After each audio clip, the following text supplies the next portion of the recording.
What?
Okay, so let's first start from the homework, and then we'll go to the.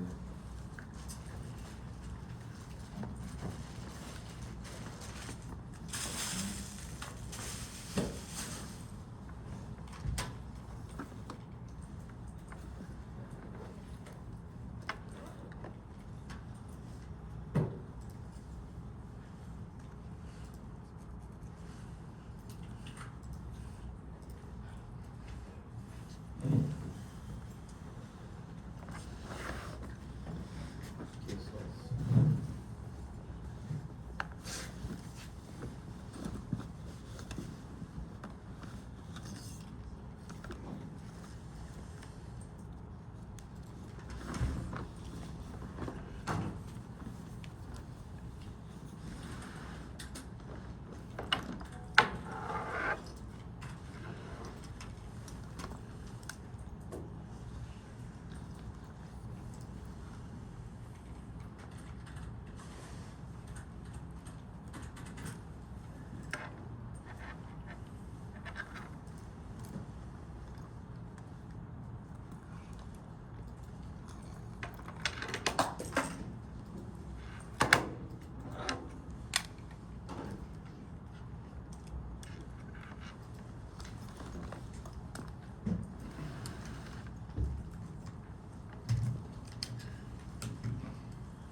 okay, so first, let's do part B in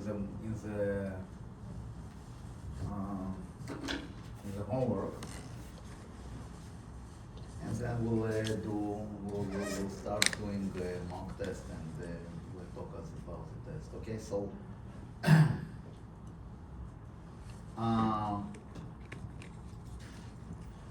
given zero coupon bonds with 8 years to maturity and key rate duration 110, what are the exposures to this bond to the 1 year and 10-year point? Okay. So all of you started to do it correctly, and then you actually made a small error, but I didn't take too much points for that, because if it was a common error, it's not your fault, it's my fault, okay? So you have as the 1 and the 10, okay, these are your, and you have an 8-year bond. And I'm asking you, what are your exposures, right? So, you did correctly, right? So the formula is going to be, so if 8 is my zero coupon bond, okay? So I have basically two exposures. One for the 10-year key rate duration, another one for a 1-year key rate duration. I need to find the, the position. So I look on my weights, weight 1 and weight 10. So weight 1 is going to be 10 minus 8 divided by 10 minus 1, and weight 10 is going to be 8 minus 1 divided by 10 minus 1. So this is going to be 2 over 9, and this is going to be 7 over 9. Now, when you actually look on that, you basically should think about it, that what this does, it approximates a 8-year zero coupon bond through a 1-year zero coupon bond and 10-year zero coupon bond. So what it says is that 8 zero coupon bond is 2 over 9, the weight is 2 over 9 times 1-year zero coupon bond, plus 7 over 9 times 10-year zero coupon bond. That's how it works. So now, from that, this is where you have to kind of be careful when you derive the key rate durations, because all of you wrote that the key rate duration for 1 is 2 times 9 times 2 divided by 9 times 8, and 7 over 9 times 8. So I took some points for that, but I did not actually drop the A's to A minus, because probably I actually miscommunicated with you when we discussed it in the class. So it means that you have 2 over 9 times 1 over zero coupon bond, and 7 over 9 times 10 zero coupon bond. The key rate duration for this portfolio, right, is going to be 2 over 9 times 1 plus, and here you are getting 7 over 9 times 0. Because the exposure of key rate duration of a 10-year zero coupon bond, if you have a 10-year key rate duration, the 10-year zero coupon bond has just an exposure for the 10-year key rate duration, which implies that the exposure of this 10-year zero coupon bond to a 1-year key rate duration is 0. So that's why the first key rate duration is 2 over 9. And the second key rate duration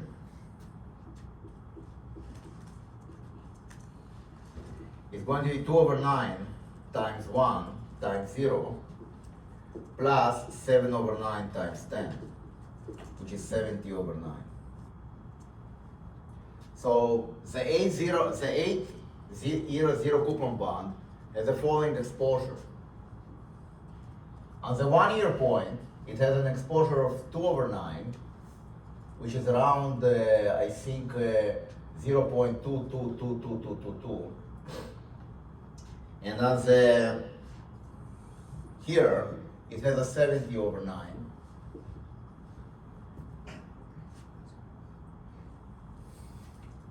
Which is going to be 8, 8, 8, 8. And together, right? So 7, sorry, not 8, but 7. So together, 2 over 9 plus 70 over 9 is going to be 72 over 9, which is 8, which is exactly the duration of 8-year zero coupon bond. Okay. So your slight error was that all of you wrote, okay, and I understand where the error comes from.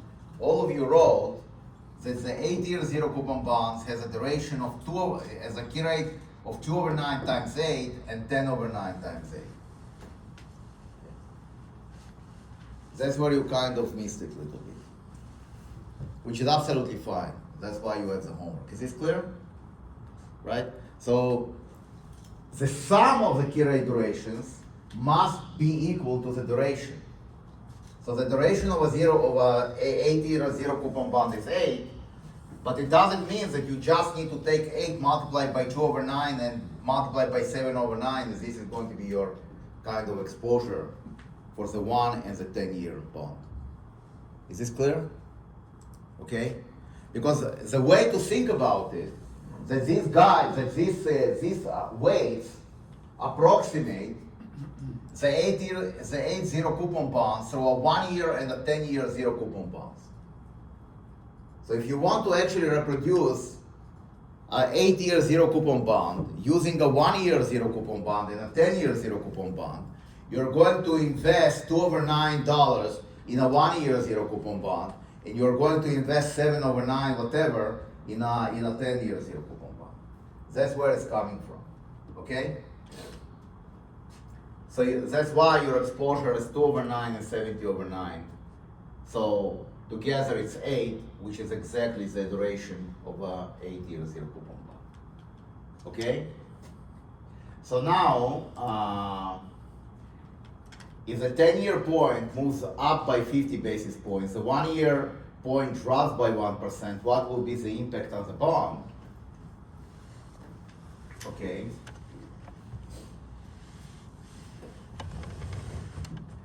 So if I go to R,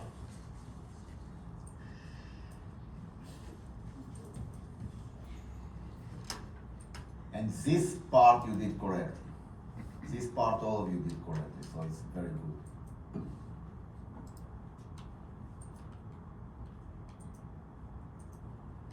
Okay, so I have minus 2/9 times, so what was it there? Was it drop or something? I forgot.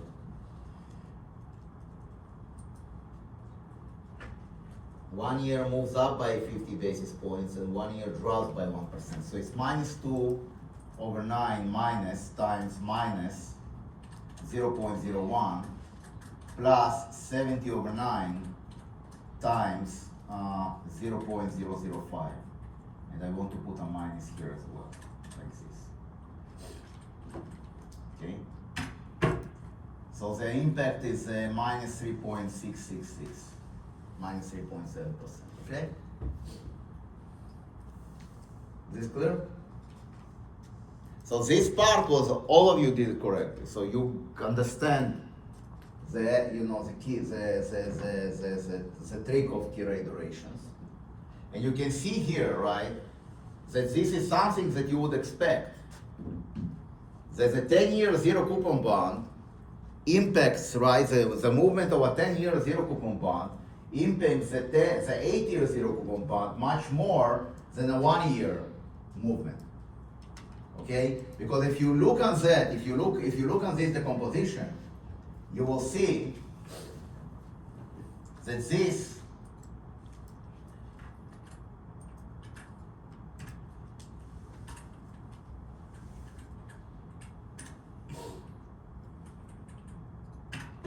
is exactly almost everything.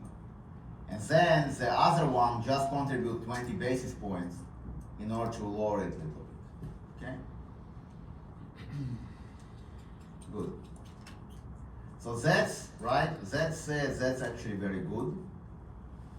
Now I assume so you add a 5.50 coupon bond such that the portfolio is 50-50. What is going to be the key rate duration 1 and 10 now? So in this case, okay, what you want to do, you first want to calculate the key rate duration of 5.50 coupon bond. So what is going to be the key rate duration of 5.50 coupon bond? So how you would approximate your your 5.5 zero coupon bond using the 1 and the 10.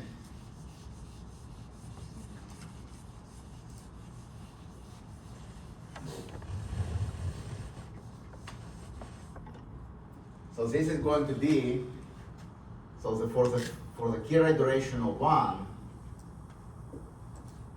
right? You get 10 minus 5.5 divided by 10 minus 1, so this is 1 over 2, or 0.5. And the key rate duration for 10 is going to be 5.5 minus 1 divided by 10 minus 1, which is going to be half as well, which is 0.5. So the key rate duration for the positioning for the 5.5 year zero coupon bond is going to be what? It is going to be half times 1 plus 10 times 2. So KRD1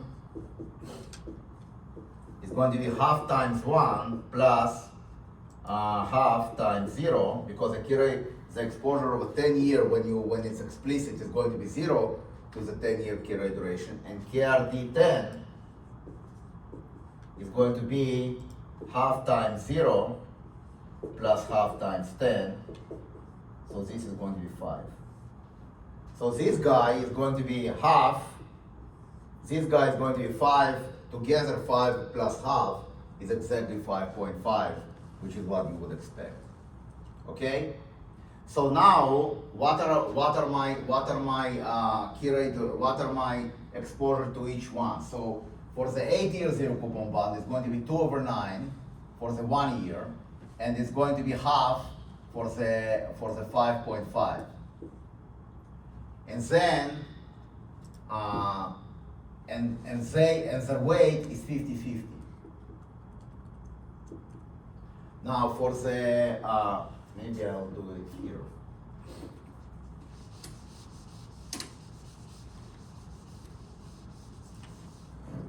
So you have 50, and then you have here 2 over 9, and this one is going 5.5 is going to be half. So this is the first 1 year key rate duration. The 10-year key rate duration, this guy will be 70 over 9, this guy will be 5. Okay? So now you take the weights. I told you that the weights are 0.5 and 0.5. So you just take 2 over 9 times 0.5, half times 0.5, and you have 70 over 9 times 0.5 plus 5 times 0.5. So let's just do this calculation.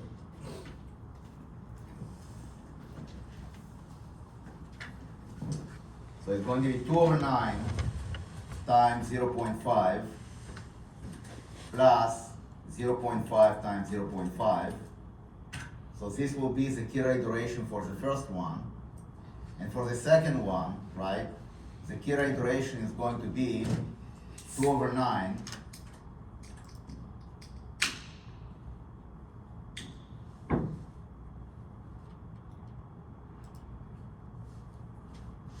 70 over 9 times 0.5 plus 5 times 0.5. So overall you are going to get that your duration is this plus this of this portfolio.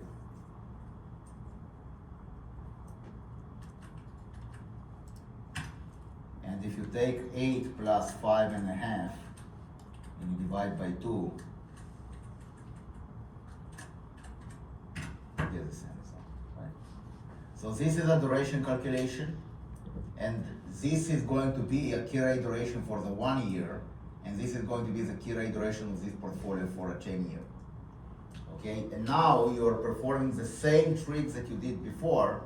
So it's going to be minus 0.30, minus this guy times minus 0.01 plus this guy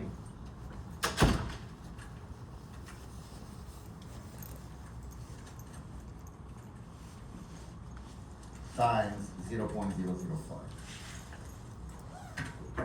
So your change is going to be minus 2.83. Okay? This clear?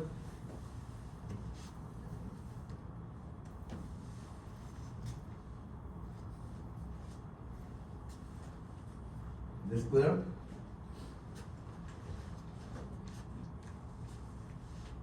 Okay? Now you can actually calculate it using the matrix in R in a very nice way. So you create a matrix with 2 over 9 and a half and 70 over 9, 5.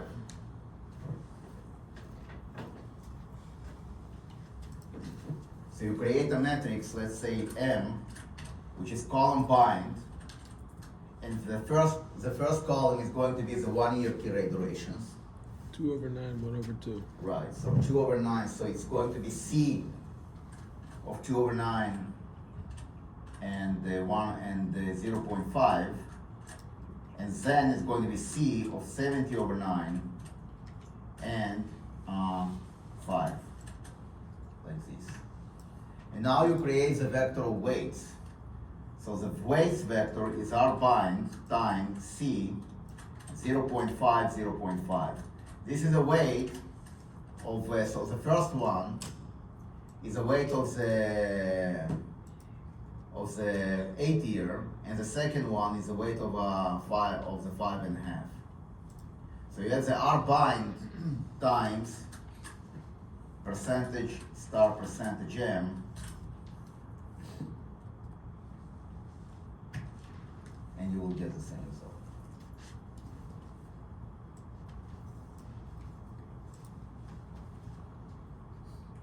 So instead of calculating it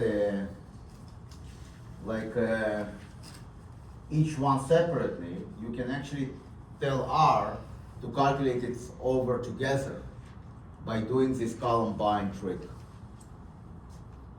Okay, you just need to be consistent with the weights. So don't confuse the weights. So if the first weight, right, if the 8 year was not half, but it was 60, right? So instead of this guy, you would put 0.6, and instead of this guy, you would put 0.4. Okay? Questions?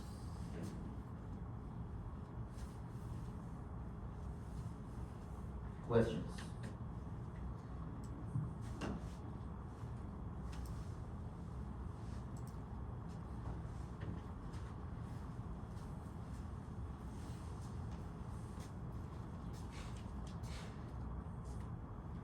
Okay?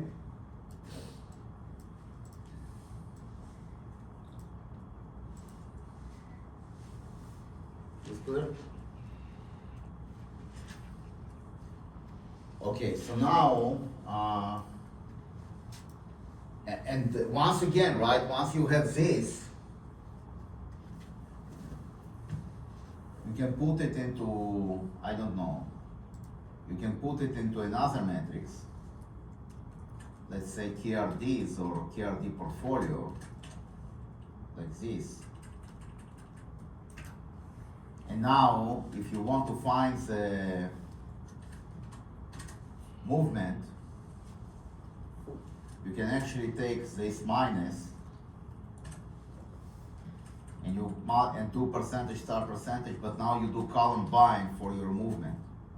So the first one moved by minus 0.01, the second one moved by 0.005, and you will get the result. So you don't need to do any sums. You can, everything you can do with this percentage star percentage operator. That's actually an easier way to do it. I know. Of course it's much easier. So if you want to use this trick, right? What you first do in R, you create, and you can actually, you can actually do it even even when you calculate the Kira iterations with the weights, it's the beginning, right? You can create, so if you have a portfolio of a 10-year and a 1-year zero coupon bond, you can actually create a 1-year position and a 10-year position. So the 1-year position will be 1-0, and this is going to belong to because 1 is actually the exposure, the Kira duration of a zero coupon bond, and 0 is the Kira duration of a 10-year zero coupon bond. And for 10, it's going to be exactly reverse. It's 0, 10. So you kind of get this matrix. And now you can actually use this matrix to do all the multiplication. So you don't need to do it by hand like I did before. So if we do it here, right, I can create this matrix. So this is to calculate the initial 8-year. So if I create this matrix, so it's going to be column bind. The first vector is C1, 0. Is C1, 0. The second vector is C0, 10. So this is going to be, let's say, KRD matrix 110.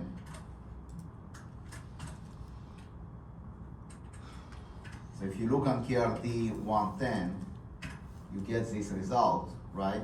And now your weights are 2/9 and 7/9. So what you can do the following. You can say that you take 2/9, 7/9. So weights are going to be, and now you say R bind, right? Column 2/9 and 7/9.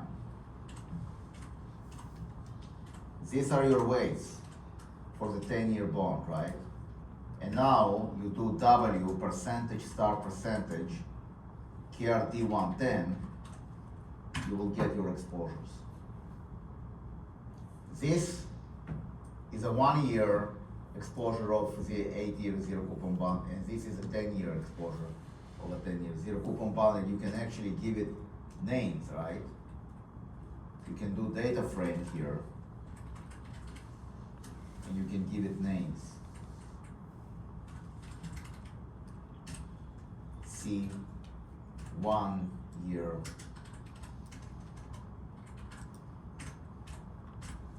and 10-year.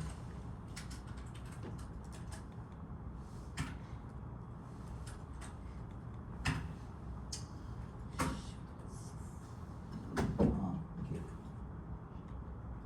I don't need this.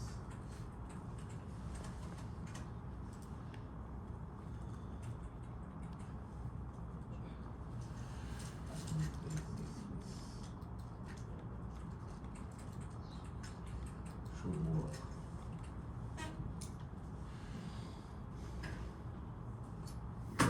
You're missing an apostrophe after 10 years.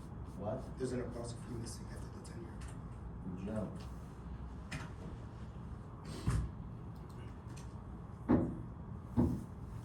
Well, it didn't do what I wanted it to do, but so you do this, and now you do names.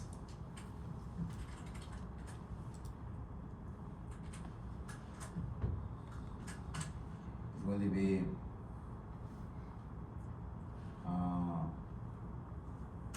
C1 year.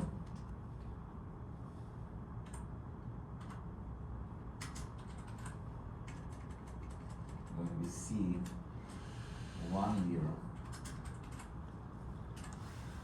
and 10 year.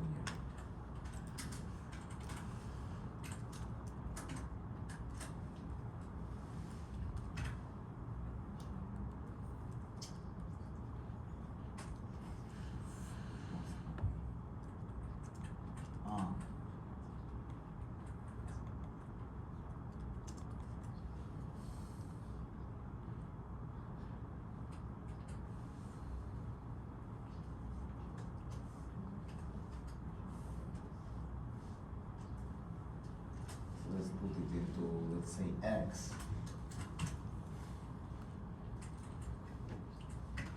now I will say the names of x.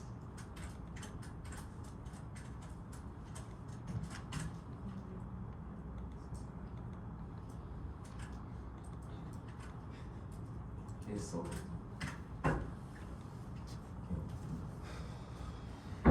I'm not saying you to do this, I'm just showing you the possibilities. Okay. So if you use this matrix, okay, so once again, let me repeat how this matrix thing works. So you have the weights.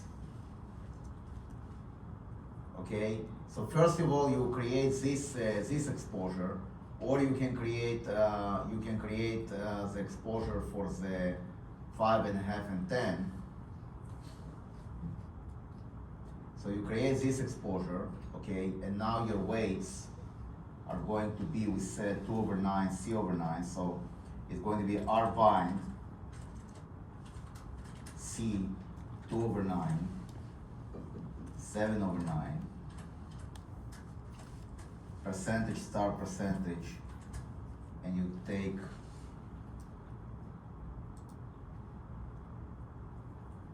KRT 110. So this is going to give you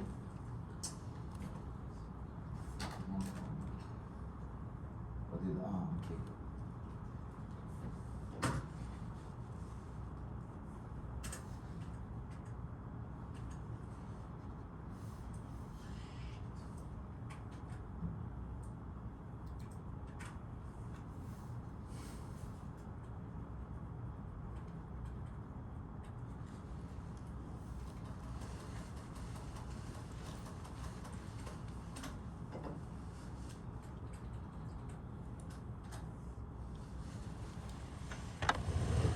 Let's call it Y.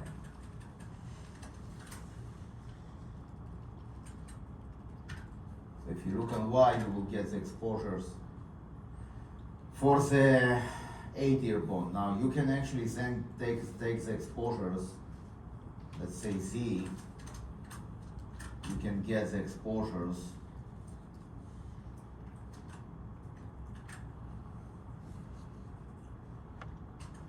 for the, and here you should have 0.5.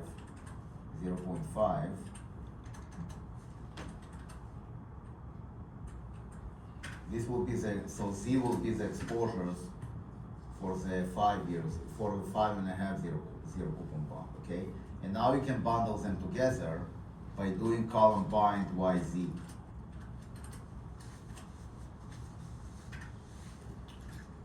Column bind, man, why did you do row bind?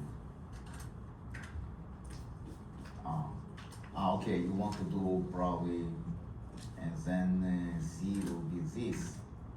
Okay, so we want to do like this, so probably we want to do column bind T, Y, and column bind T, Z. So what the T operator does, it turns the rows into columns.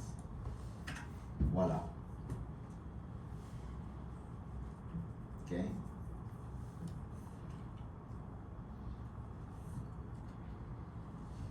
Yeah. So the first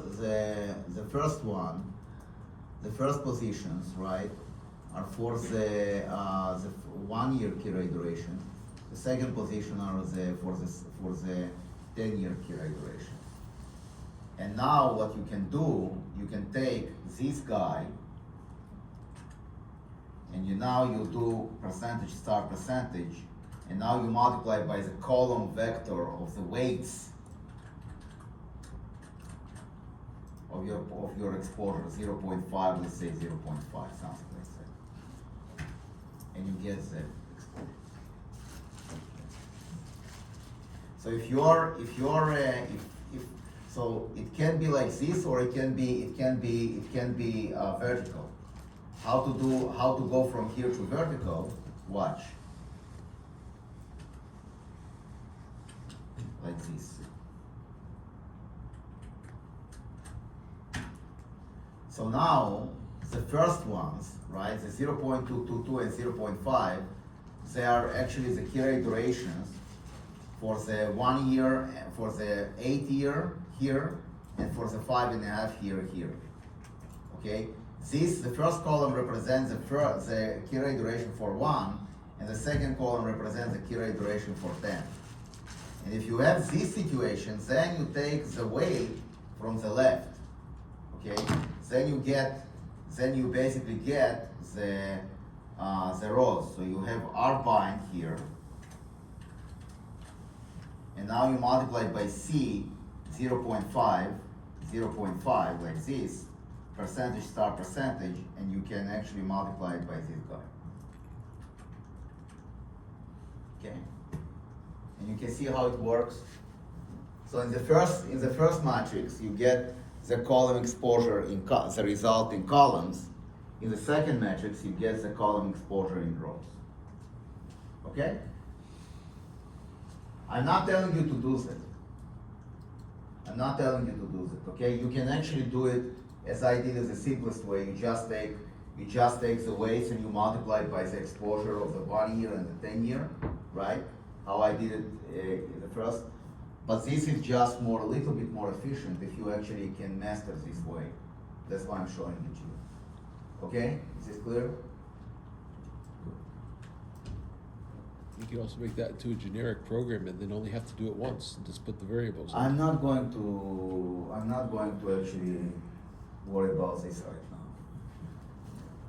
It takes more time to do this generic programming than to actually do it, on a case by case basis. I hate generic programming. I just hate it. It looks on paper, it looks better, but when you start to do it, then it's becoming a freaking nightmare. Okay? So what will be the impact of the portfolio now? We saw it. What is the duration of the portfolio? We saw it as well. So the duration of the portfolio is just the sum of these guys.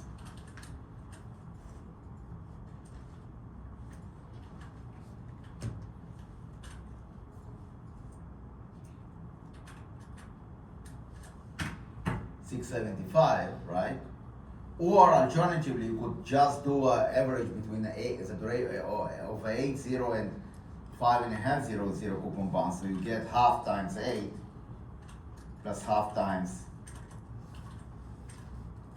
5.5, and you're getting the same 675. Is this clear? Is this clear? So once again, right, I mean, all of you got high grades on the homework, except those of you who actually abused me and didn't submit the second part, and now they send me emails that they submit the second part, and it drives me nuts, to tell you the truth. Okay, but okay, I'll give you the full points, but don't test my nerve, please, because next time I can just say F you, I'm not giving you points, just to teach you a lesson that you will never forget. Okay. All right. Any questions on this? The first one I already solved. You guys did it. I mean, some of you did it in Python. Some of you did it in Python. Some of you did the calculator on the web. I mean, you guys did some crazy thing. I mean, who is this? Not you. He's not here today, right? The master programmer. He's not here today. Okay, so he gave me a full-blown web calculator in Python, so it's fine. It's okay. I didn't ask for that, but he gave it to me. It's okay. He can use it. He can use it by himself. I mean, you can actually use it when you actually will start a family, right, and buy a mortgage. You can actually use this calculator to yourselves.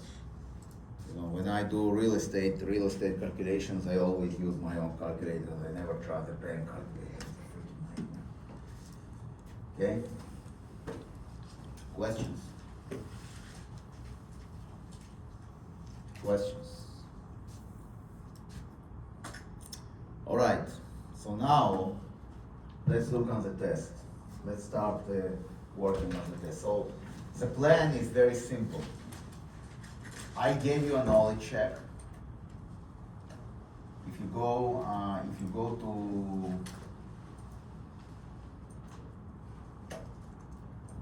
the Blackboard, you have, under course content, you will see knowledge check first exam. You can't miss it. Okay? So it's like the first things that you will see. Okay, I really, I would really recommend you to go through knowledge check first exam because I'm going to solve it next Thursday. So next Thursday we are going also to have some of the part of the lecture will be reviewed. Okay, so first solve the knowledge check, and then I'm going to solve it next time. Okay. What I want to do today, I want to actually look for the mock test. So first of all,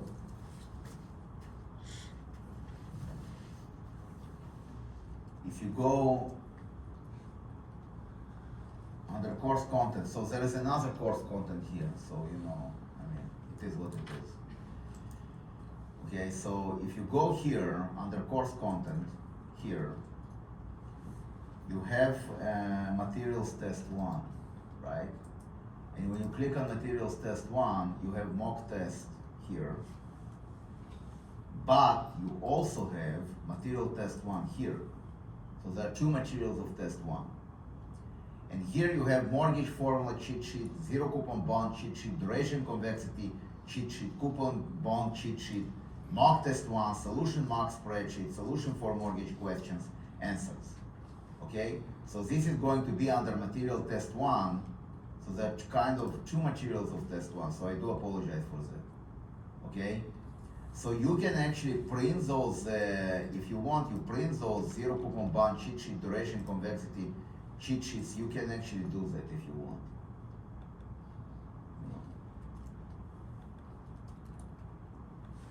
Those who took as my undergrad course in fixed income know where it's coming from. That's why I hid it. But if you want, I can actually expose it. But it's hidden because it's for the undergrads, not for you guys. I think some of you took my undergrad course, so they know exactly what I'm talking about. Okay, so let's look on mock test part 1. And what is review for test? Here I have also review for test. Opa.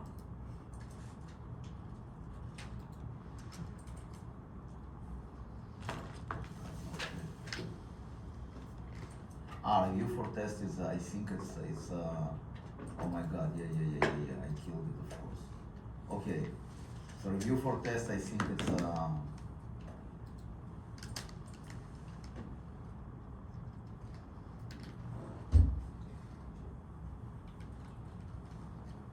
this is not the one that I want.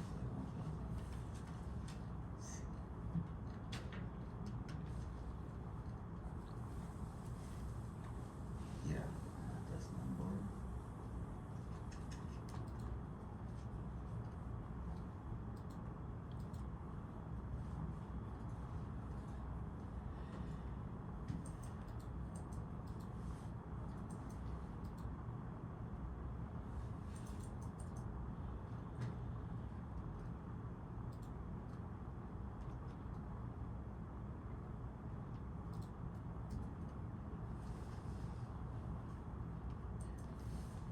This was that this is bizarre.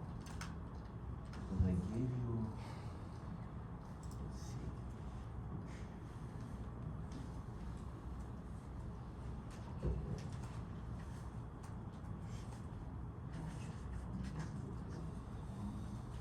Okay, this you were not supposed to see, my son. You were not supposed to see. Here the example, you are not cross coding. That's what you start. Materials test 1.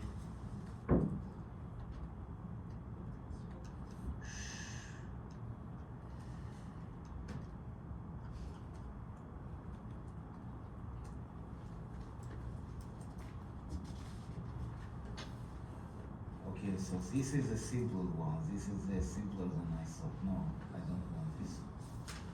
Okay, so we will actually do the review from scratch.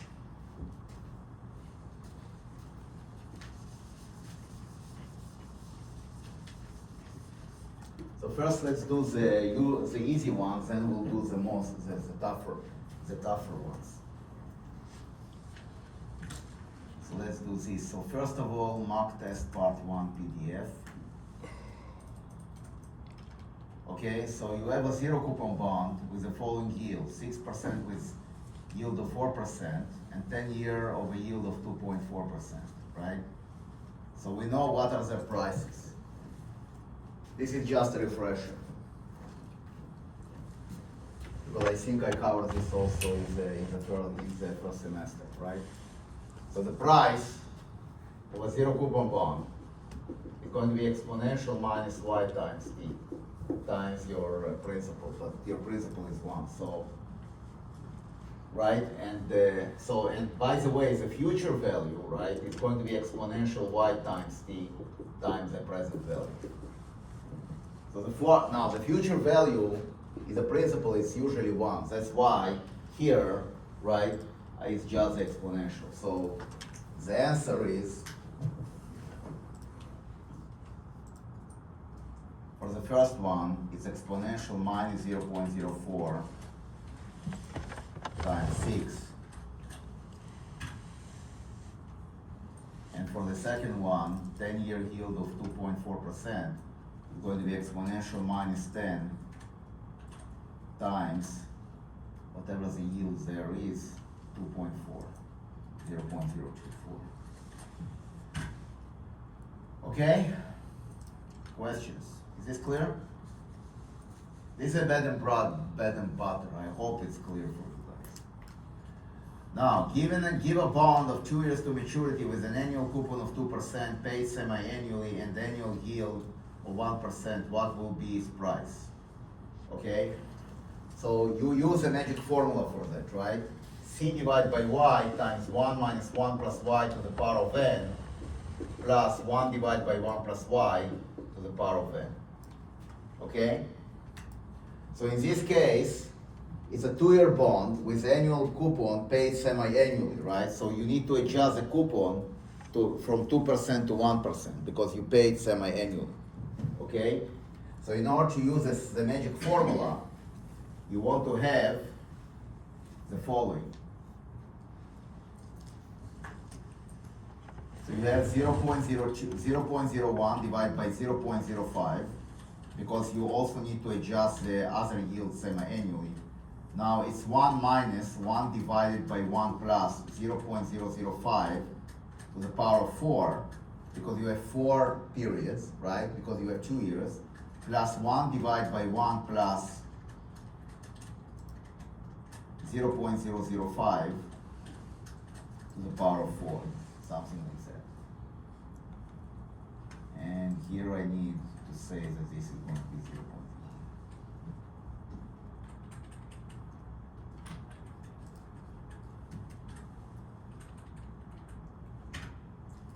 So it's exactly what you have here. Set up a cash flow table showing the cash flow is the present value, that is sum to the price. Okay, so let's do it in R. So the cash flow will be rep of 0.01 4 times, right? That's going to be your cash flow. So it's going to be column bind. The first one will be the cash flow. The second one is going to be the present values. So what is going to be the present values? The present values is going to be 0.01 divided by 1 plus 0.05 to the power of 4, right? Or 0.05, to the power from 1 to 4. So I'm discounting them, these guys, all at once. Now what do I need to do here? I need to fix my last one, right? I need to fix my last one because of the principle. Any questions there? Any questions? I know that Craig GPT can do it. I know that Craig GPT and Craig DeepSeek can do it. You know, but I'm not testing Craig GPT, I'm testing you. Remember, you know. Okay, so how do I adjust the last one?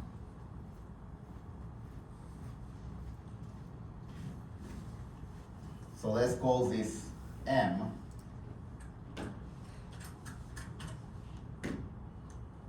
And I want to adjust the last cash flow.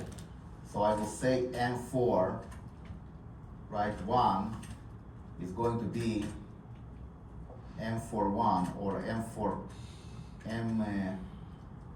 comma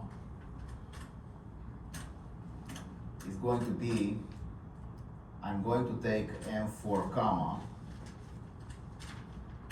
and I'm going to adjust the first one by 1, and the second one I'm going to adjust by 1 plus 0.005 to the power of 4, right?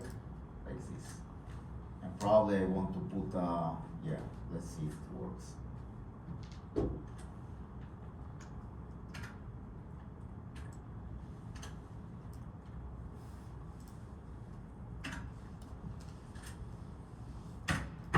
Voila. So now I want to see if it sums to the price, right? So I need to look on sum M comma 2. Voila.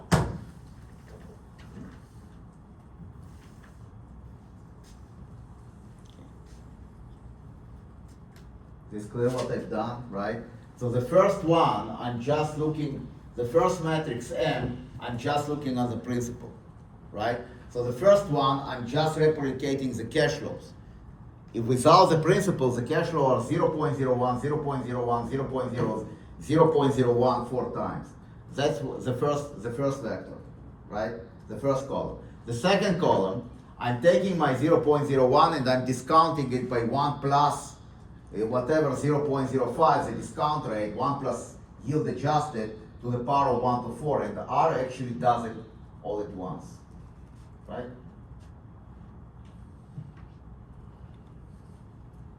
So it means that the second vector, if I look at the second vector, what it does, it takes 0.01 divided by 1 plus 0.05, 05 to the power of 1. The second element is 0.01 divided by 1 plus 0.005 to the power of 2. 0.001 divided by 1 plus 0.005 to the power of 3. And 0.001 divided by 1 plus 0.005 to the power of 4.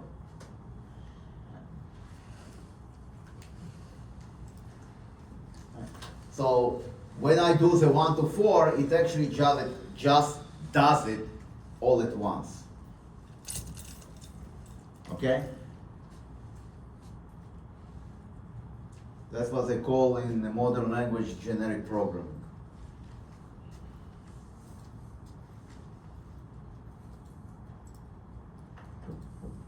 So the first vector is the cash flows, and the last thing that I do, I just adjust the last row by the principal and the present value of the principal. That's where it's coming from. Okay. Is this clear?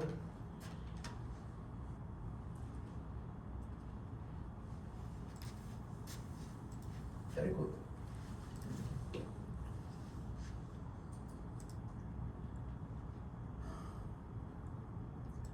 So see the attached spreadsheet, you don't need the spreadsheet, you have this. You have this. Let the portfolio have a duration of 4 years. Assume that the market value of the portfolio is 225 million. Okay. If the underlying yield drops from 2% to 1.5%, estimate the resulting market value of the portfolio. So once again, it drops, so it's actually, the change is 50 basis points. So you're going to have minus 4 times minus 0.005. So it's 2%. Now it's 2% out of, I want the real market value, so it's 2% out of 255 million. So you need to take 0.02 multiplied by 255, 123, 123, and you're going to get 5.1 million. That's going to be your answer. Okay? All right, now we are actually coming to the mortgage. So what is going to be the annual payment for a mortgage with 5% coupon maturing in 3 years and principal of 150,000? So you're using the magic formula, right? It's 150,000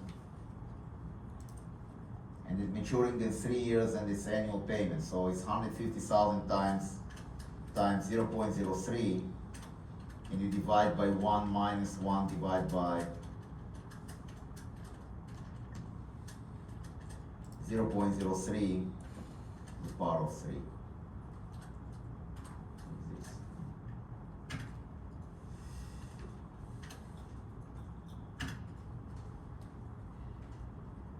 Huh?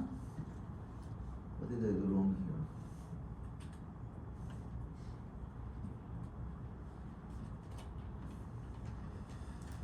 So let's just do it the usual way, 1 plus 1 plus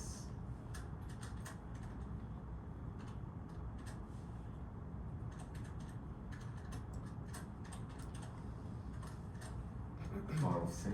What was the payment there?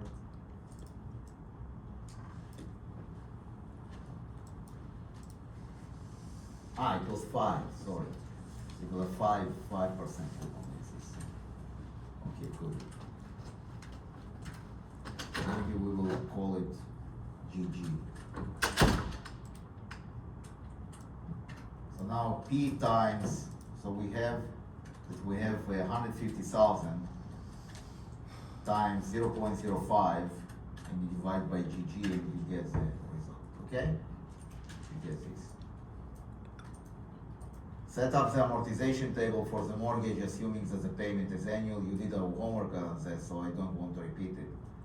Now assumes that the mortgage from part 1 is semi-annual. What will be the new payment? Well, this is stupid, right? So it's going to be 2.5 here. So now I want to modify GG. So it's going to be 1.5 to the power of 6 here.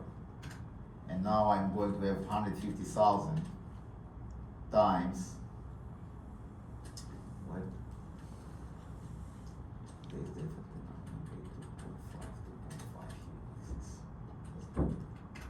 So now I'm going to have 150,000 times 0.025 divided by GG, and hopefully it's going to give me the correct result. Yeah. Okay?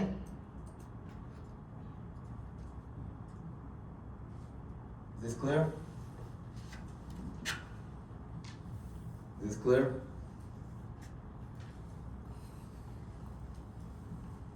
Okay. Now, let's go a little bit deeper,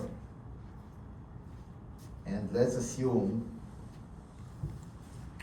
and let's do something a little bit more complete, more interesting, right? So, the first topics that we want to actually review is what we call the volatility decomposition for equities.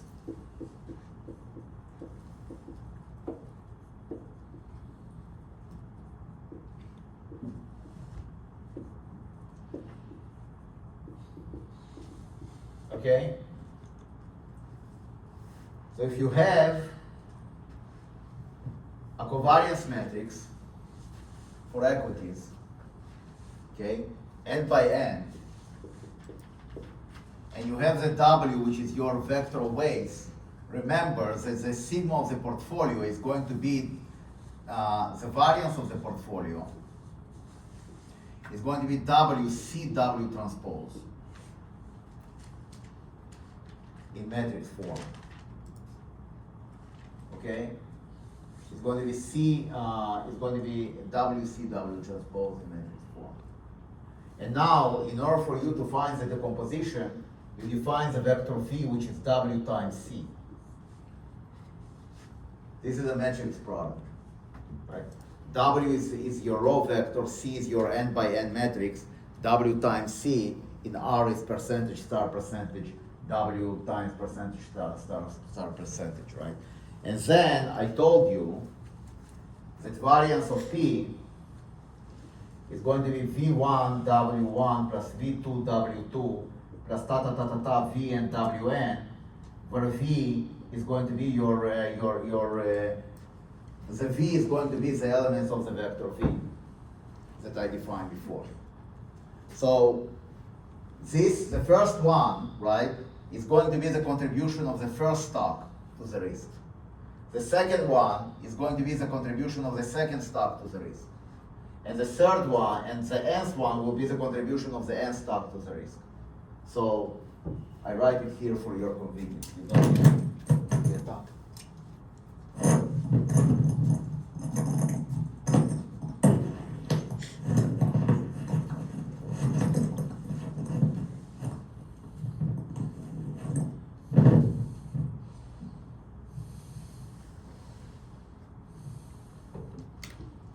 Okay, so I write it in for your convenience here. So it's WCW transpose is your variance of P. Portfolio sigma P equals square root of this. Okay? And then, in order to get your decomposition of the variance, you define the vector V, which is W times C, and then you have V1 W1 plus V2 W2, ta ta ta ta ta Vn Wn, and this is going to be your variance of P. So it means that the first guy contributes V1 W1 into the variance, the second guy contributes V2 W2 into the variance, and then the last guy will contribute Vn Wn to the variance.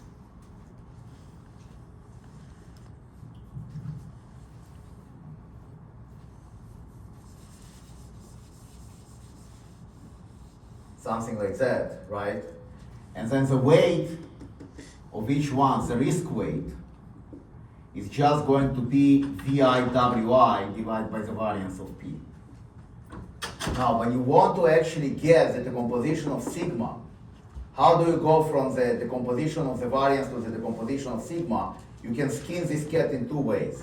You can just say that your decomposition of sigma, let's say sigma I decomposition is WRI times sigma of the portfolio. That's the first way to do it. The second way to do it, you just take and you divide all these by sigma P. Okay. So let's take a real life example. Let's take a real life example and let's do it like, now I also was talking about your exposures, right? I said that the exposure, the margin, what we call the marginal var, the relative exposure is is determined by V divided by sigma P squared. This is the relative exposure, which we call marginal var.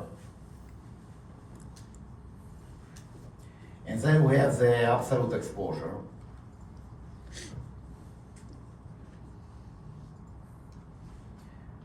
And this is just V divided by sigma P.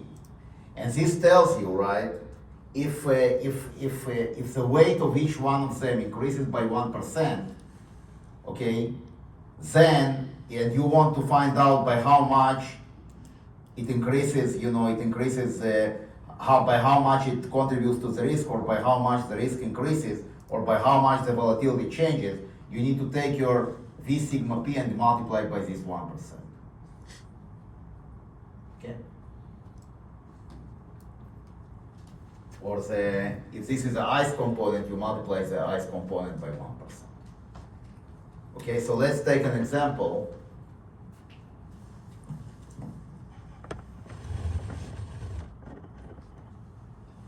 So maybe I'll do it here. Let's see if I can do it here. Library quant mode.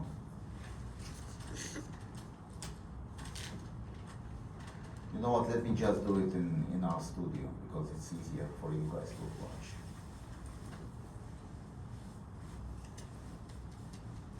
And then we will repeat this with this trick for Kira iterations.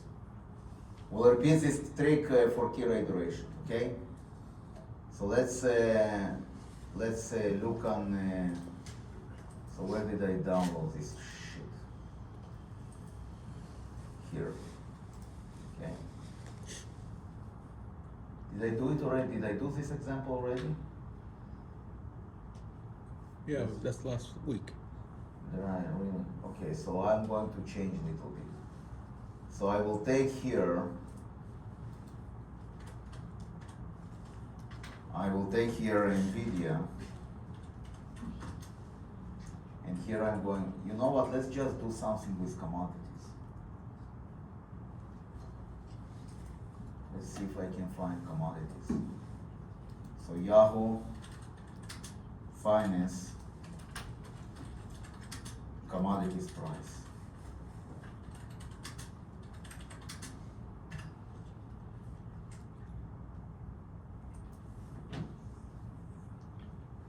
So gold is going to be GC.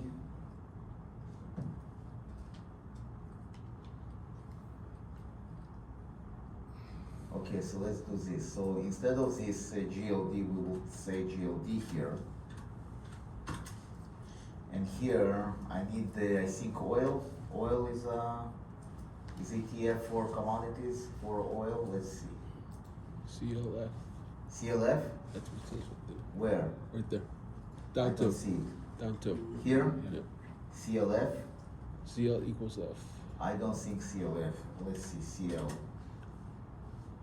No, it doesn't. Okay, CL equals F. Okay. So let's see if it actually works. So let's try to download here CLF. CL equals F. And then do we have other futures? Let's see. What is this? Silver. SI equals F. So let's see if it's downloadable. I never try to do futures, so I have no idea how it will work. But let's try it.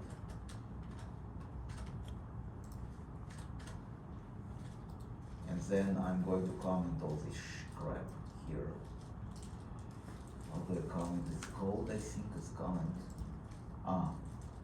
Let's see. Maybe I can just do like this. Cut. Let's see if this works.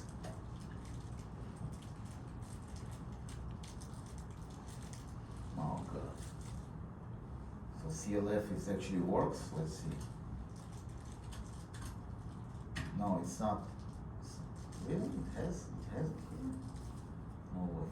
No freaking oh. XTS object.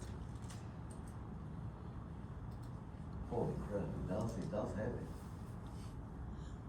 Wow. Okay, good to know. So, no, it's not this one.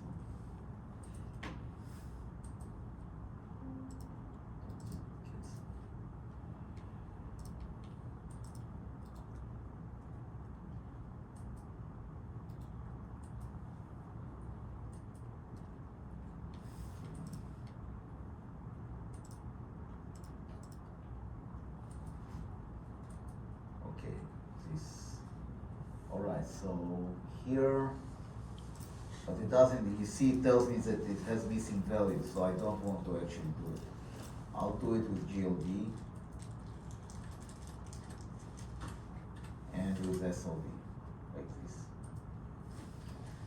So it's a safer choice. So yeah, you see SLV and the GLD. And now, what does represent oil commodity? I think it's oil. Let's see, what is oil? It's okay, we can do it with two, okay? So we have two of them, and now we look at daily returns. So we can just say, and I'm going to remove this crap here. So here I'm going to say GLD return, and so this is going to be GLD, and then here it will be SLV return here.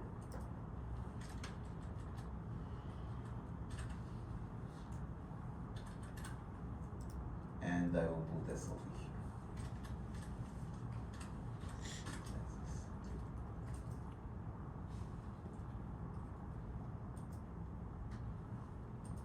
Okay? So now, if I want to look at the covariance between gold and silver, right? And this is from 2023. Now, if you guys don't like 2023, you can say, okay, Yaakov, we want 2013. Okay, no problem. Same crap, right? Now, how do you calculate the covariance matrix? It's cov GLD red with SLV red.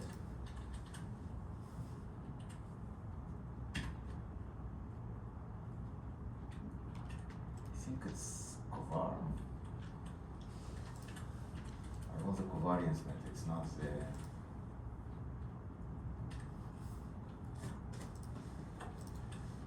Ah, I know. So I need to put them into column bind, and then probably it will work.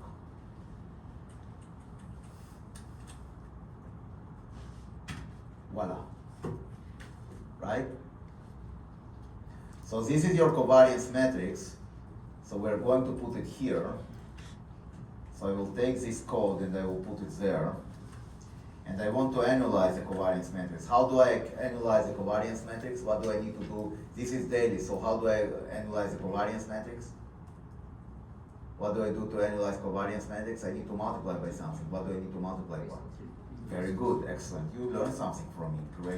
Great job. Right? The vol you multiply by square root of 365. This guy you multiply by 365. Excellent. So let's call it Tamari. Is this your name or is her name? It's your name. Yeah. I'm always getting confused between you ladies.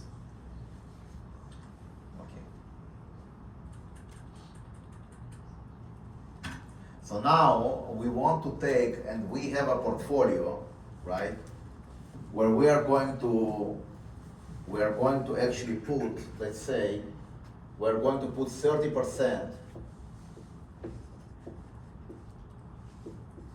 into GLD and 70% into SLV. Okay?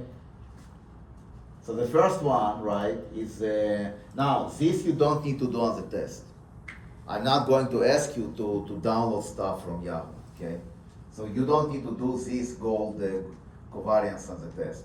But what you want to do, right, you want to see exactly how I'm doing the variance decomposition. Because that's going to be, you know, a very important part of the test, okay? So now we're going to say that we put 30% into gold and 70% into silver. So we're going to define our weights. We're going to define our weights to be R bind, okay, C 0.3 and 0.7. So we have 30% in gold, 70% in silver, okay? By the way, if we plot, let's say we plot GLD, adjusted, we plot this guy, or yeah. You see how it goes? Looks beautiful. It's beautiful, right? So we have this spike since July 23 now we have a war, so now it's going to spike like crazy. Even more. Okay, so we want to see how Amari looks like. Oh, what do you mean that? Of course, because I haven't ran it yet. So let's run it, and now we have Amari, right? So this is my matrix, and the only thing here is that it's annualized.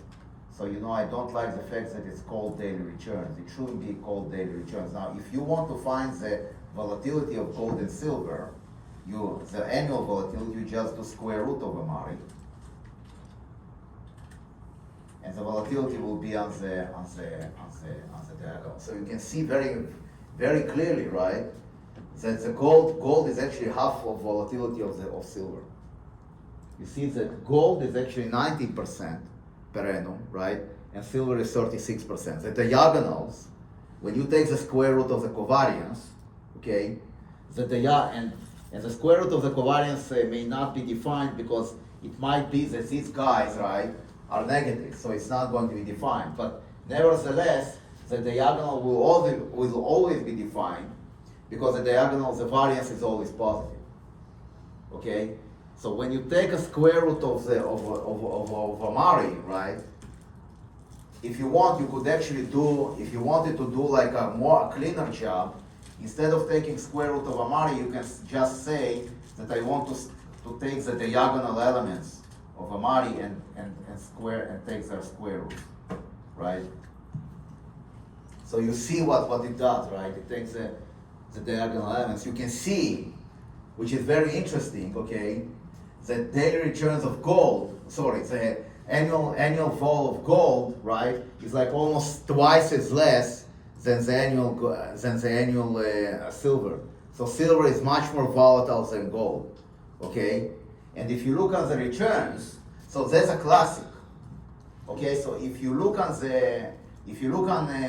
every mean of gold red, GLD red, and you multiply by 365 to annualize it, you get this number, 13% per annum, from in the last 10 years, but in reality it's here. And if you do it with silver,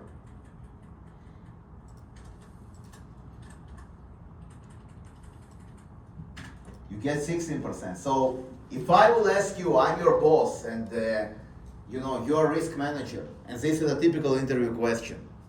From risk perspective, is it better to quote unquote invest in gold or invest in silver? From risk perspective, yes. Gold. Exactly, right? Because you can see that the returns are 3% per annum, less, but your vol is twice as much. So you do what they call the Sharpe ratio, right? You take this guy, well, you subtract the risk-free rate, but it's Yaakov's Sharpe ratio. He never subtracts the risk-free rate because he couldn't give a damn about the risk-free rate. This is going to be your gold Sharpe ratio, and this is going to be your silver Sharpe ratio.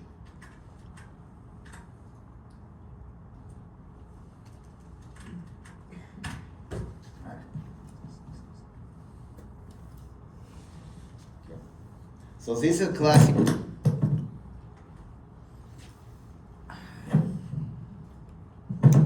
It's a pity that my wife is not here because she would actually do it in a way that it will never fall. But because I'm doing it myself, it will always fall.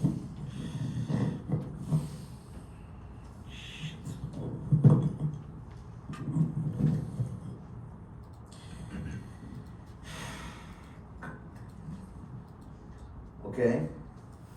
So going back to our stuff. So we define the R bind, which is 30 and 70, right? And now we're going to find the vol, and the vol is going to be W. So if you look on W, this, right? So it's W percentage star percentage Amari, which is a covariance matrix, and then percentage star percentage TW.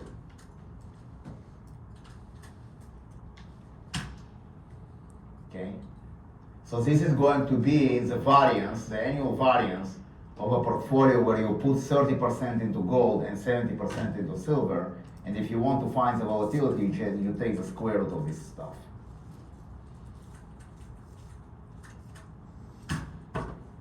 Okay? So you can see, right, that the vol is around 30% and yeah. Now what I want to do, I want to perform the risk analysis, right? So I want to perform the volatility decomposition. How do you perform the volatility decomposition? It's very simple.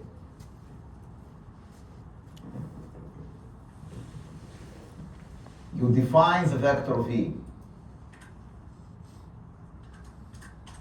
which is going to be W percentage star percentage, and then you multiply by Amari. So this is going to be your vector V. Okay, and now, watch. So you take your vector V1, and you multiply by W1, and you take V2, multiplied by W2, you will get exactly the variance of the portfolio. Okay? So if you look on V1, W1, if you look on the vector V times W, okay, the gold will contribute 0.01, right, to the variance, to the total variance of the portfolio, while silver actually will contribute 7 times more. Okay, is this clear? Now, if you want to perform the vol decomposition, what do? You take V times W and you divide by square root of right, you divide by the vol, so you divide by square root of this baby.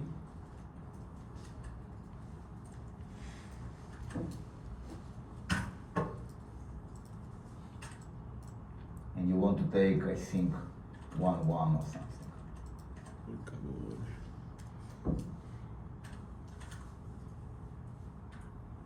Something like that should work. No?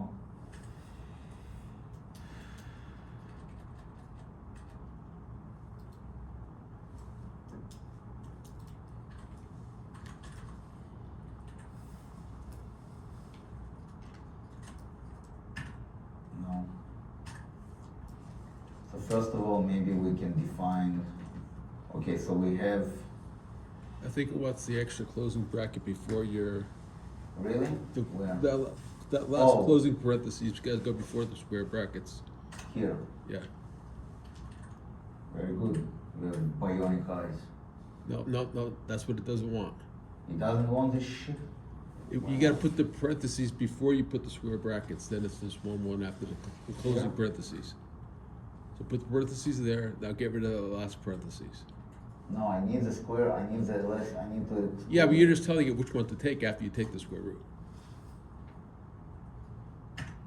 Yeah, good job. So if you take this plus this,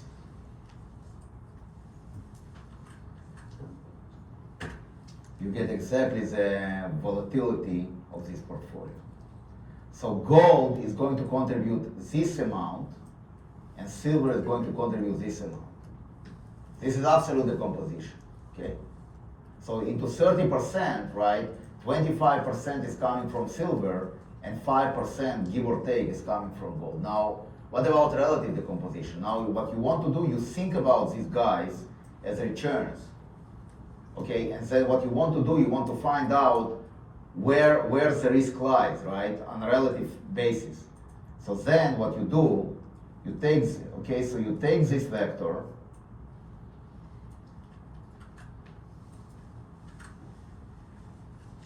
and you call it, let's say, RR. And now you do RR divided by sum RR. So you see, right, that even though gold was 30% and silver was 70%, you can see here that if you look in the risk space, gold actually contributes only 16% to the risk of the portfolio, to the volatility of the portfolio. And silver contributes 83%. And we like this relative decomposition, so like in a weight way, right? You see what I do here? I'm taking my vector, so this is kind of my market values, and I'm summing them, and I'm finding, right, how much on a percentage level from market value perspective, each one contributes. So you can think about the total value of the risk or volatility as 30, let's say 30 cents, right? And these 30 cents, 4.9 cents are contributed by gold, and 25 cents are contributed by silver. So if you look at this from a percentage perspective, right, you have 25 divided by 30, it's 83%. So it means that gold actually contributes only 16% on a relative basis to the risk, and most of the risk is coming from silver, not from gold. I mean, this is even more egregious if I'll do 50-50. I mean, I think last time I did 50-50 and it wasn't like very visible, but look, but if I'm going to change my W now you can actually do this decomposition. You don't need to go and extract square roots and do all this nonsense. You can do the decomposition directly with a vector v. So if you write v star divided by sum of v star w, you're going to get the same result. So you don't need to do all the square root extractions, all this nonsense. So when you do this VW divided by sum of VW, you actually take the decomposition in the variance space, right? So you can think about sum of VW as a variance of the portfolio.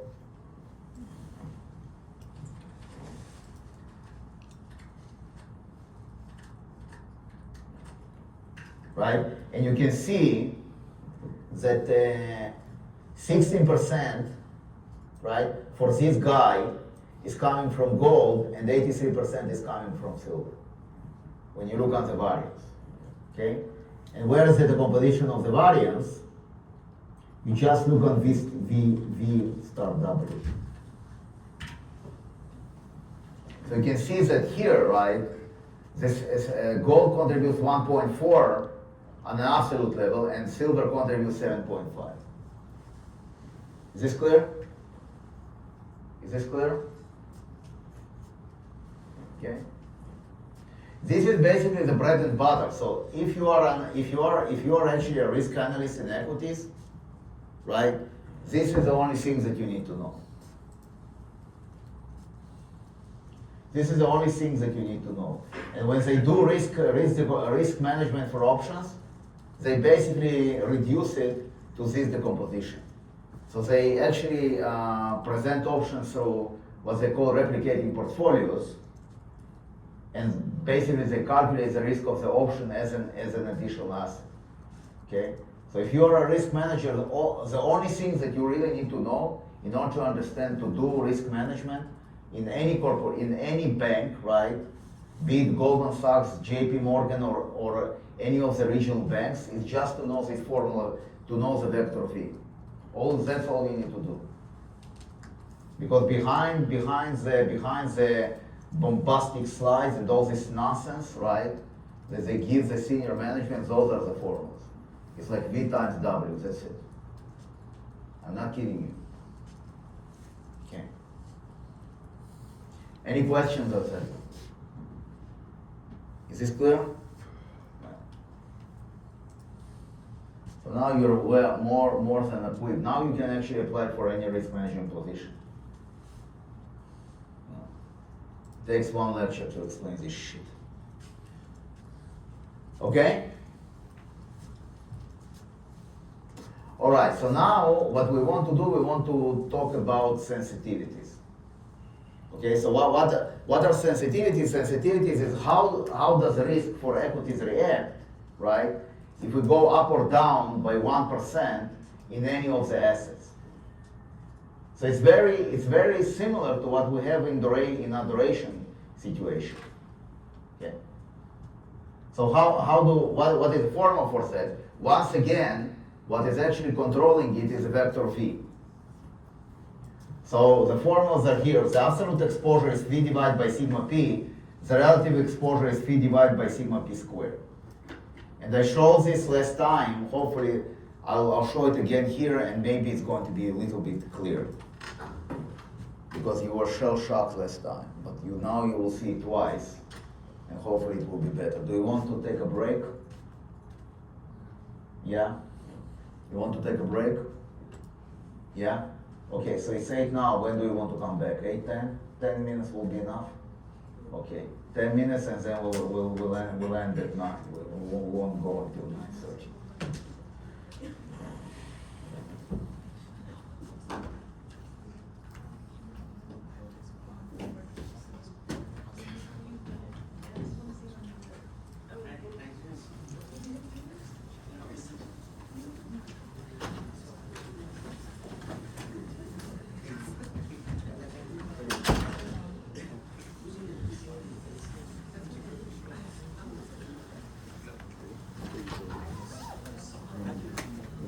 Where are you?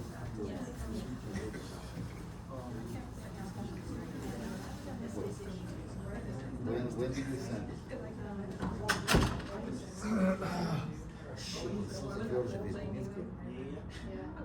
I thought that you're a Palestinian. Why? You have to sign Lady Boss. I gave you a name. Why do you think I gave you a name? You think I know this name? I know Lady Boss. You're Lady Boss. Okay. I think I actually fixed your grade. What do you mean?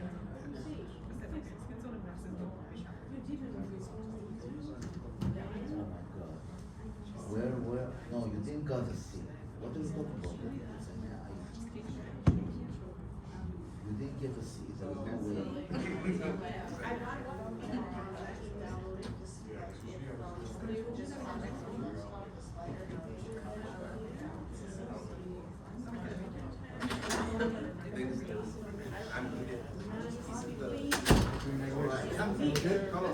I'm fine. I haven't seen it.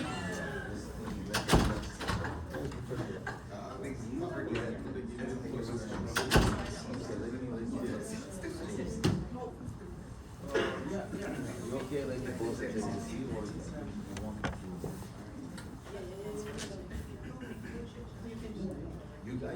You will not complain to the things that I violate your privacy? That I violate your privacy? You want privacy? Okay, so let me just do. Okay, so I need.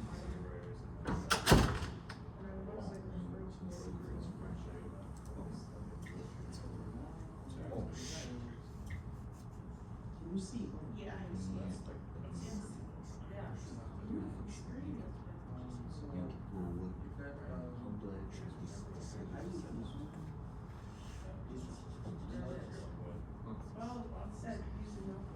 No, I use. I mean, I have to. No way to. Put the screen up. Huh? Just put the screen up, then it won't be so. No, I can't. Because this shit will actually be easier. Yeah. I can't put the screen out.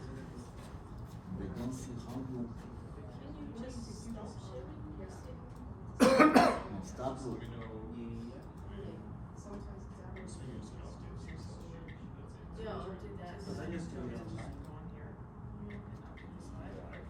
Either just use her laptop to do it.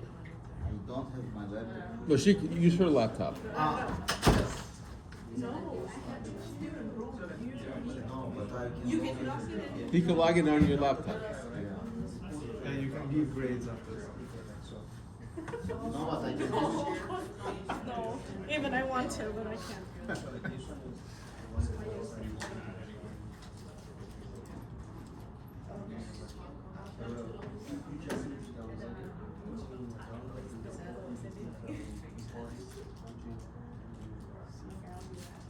Nothing else good.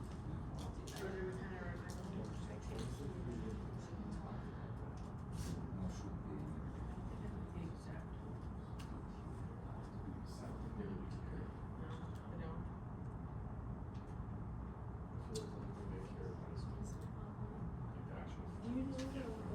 I'll do it.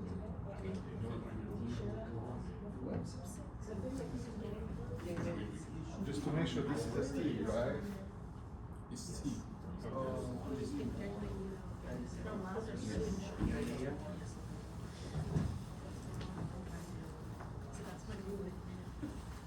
know it can take easy. I cannot pronounce it. What's your first Yeah, name?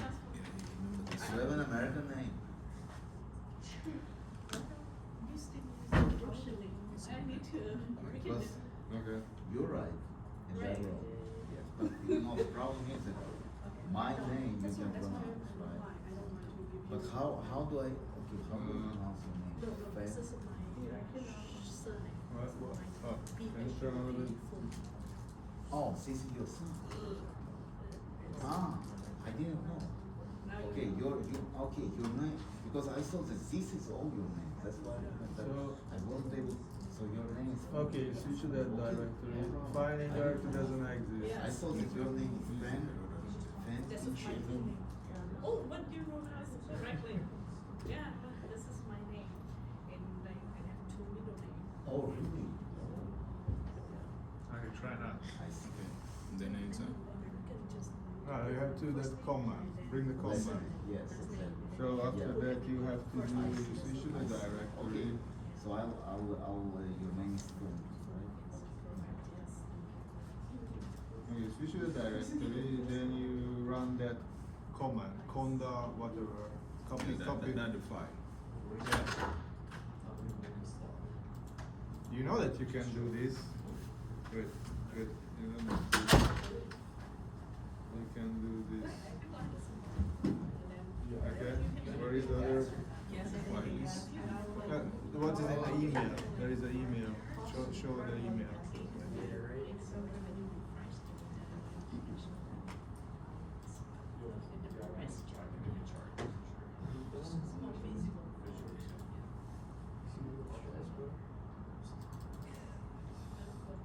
So you couldn't run that conda and create, right?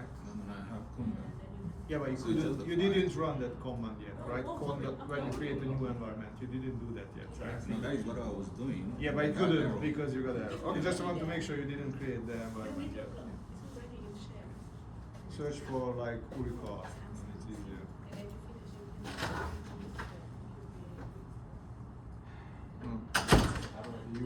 Uri, yeah, that's the click that. Okay, maybe first one. This one, yeah. That is the one. Yeah, go down. Go. No. No, this is it. The one that's forwarded. But first he explained what you have to do before that. Yeah. Or maybe that's not this email. When I scroll down. No, it's because once you have an account, Yeah, but that's after that. When you have created all the freaking environment. This is when you import the libraries. So first you have to create that environment. Then once you have all these things, then you want to make sure you can import in the libraries.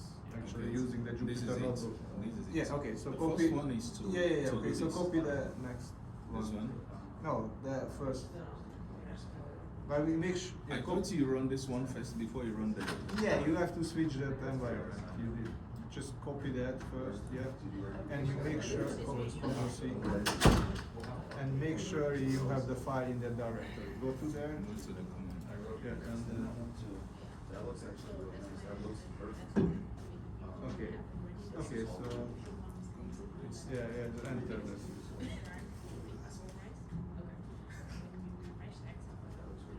I have to take a while. Yeah, I mean, you shouldn't use the parent, Oh. quoting thing that. Based on the example you gave, that is what I just did. Yeah, okay, but when they do this, then practically quoting what the command should be, but you shouldn't actually include that quote. Okay. That's a command you have to run within. It's running now. Yeah. Great. Okay. Thank you. That's a usual practice. You don't copy the quote. Yeah.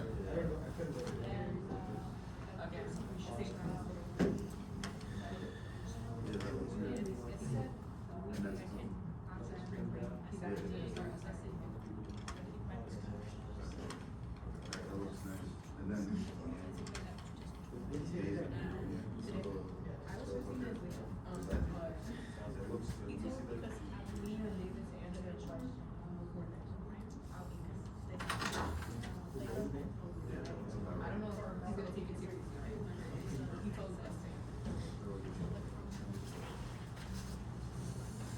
Reconciling the results. Sorry? Reconciling the results. Consigning meaning checking. You need to have the same. Yeah, I have the same. I'm just copying that.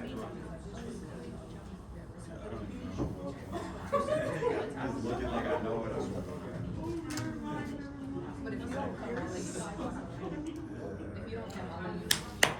All right, let's continue. I'll find a way. We have a lot to cover. So what we want to do now, we want to introduce exposure. We want to introduce sensitivity. And once again, we want to introduce sensitivities at an absolute level and relative level. Okay. So absolute level means by how much, right, your sigma will move if your W moves by 1, 2, or 3%. Okay, how do you actually do that? And relative level is, okay, how much it will move on a relative term. Okay, so let's do it. So the formula for absolute changes is V divided by sigma p. Okay, it's V divided by sigma p. So the question is, for example, can be what is going to be the change in the contribution of the absolute contribution of gold if gold goes from 30% to 31%. Okay. So what you want to do, you want to take your V and you want to divide by the volatility. So let's calculate the volatility first. So a volatility is going to be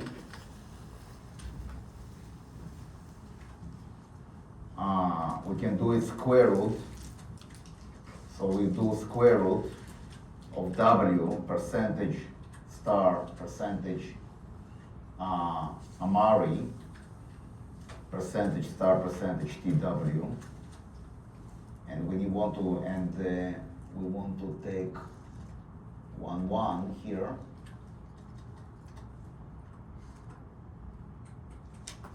We want to take square root of that first, and then we take 1, it should work. So this is going to be your vol of the portfolio.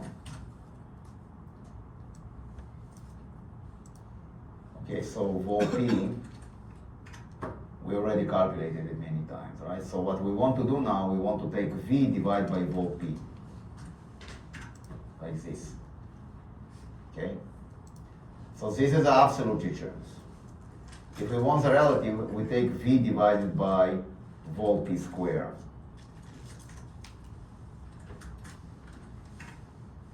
Okay, so how do we actually operate with that? So let's assume, okay, that that our gold went from 30 to 31. How it will be reflected here?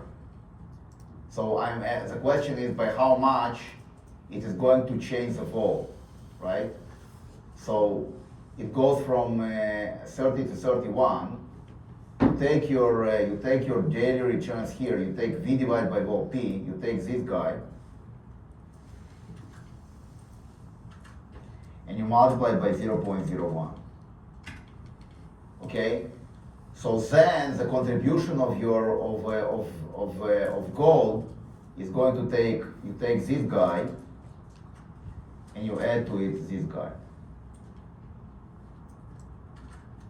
like this. Okay, so it's going to be 0.01652. Now, if you want to find the vol, you add to it the daily returns that coming from silver. So you take this plus silver. Because silver doesn't change, right? I haven't changed silver. So silver is still whatever it was before. So that's your new vol. Your new vol is 9168375. Sorry, this is no. I need no. This is not the vol. I need to look for the not for the variance vol, but for the volatility. So once again, I need to take what is my decomposition of the volatility? It was here somewhere. Here, this one.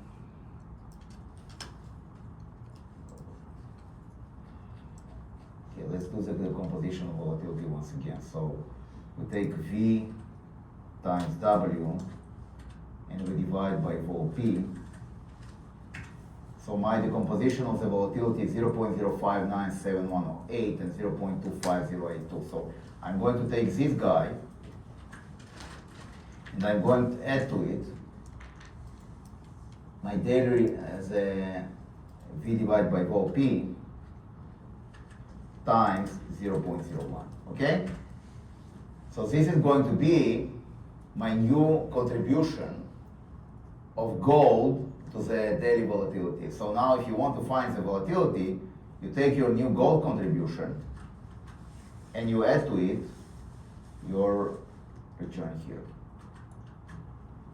which is equivalent, right, to taking your, now it's 0.031747. That's your new vol. What was the old vol? The old vol was vol P, was this. You could just take this guy and add to it, wherever it was, where was it? This guy times 0.01. So what it answers, right? The questions that it answers by how much the vol changes if gold goes up by 1% from 30 to 31. Now you could actually do it directly. You could define new weights, W new, to be, so now you take your R bind and you move gold by 1%. So you move this baby by 1%, like this. And now it's going to be W new, percentage star percentage, Amari, percentage star percentage, TW new. And here you want to take the square root.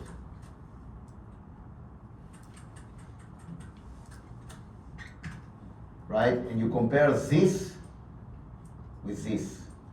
And you can see that it's actually very good. Right? So the only difference is in the last, 1, 2, 3, 4, like 6 or 7 digits. Is this clear? Yes? I have a small question on the weight new, because we raised one, but the total is over 100. Is Well, you can always get, right, -1 in cash.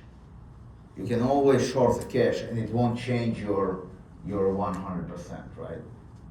So, because cash will not change any risk, because the covariance of cash with any risky asset is 0.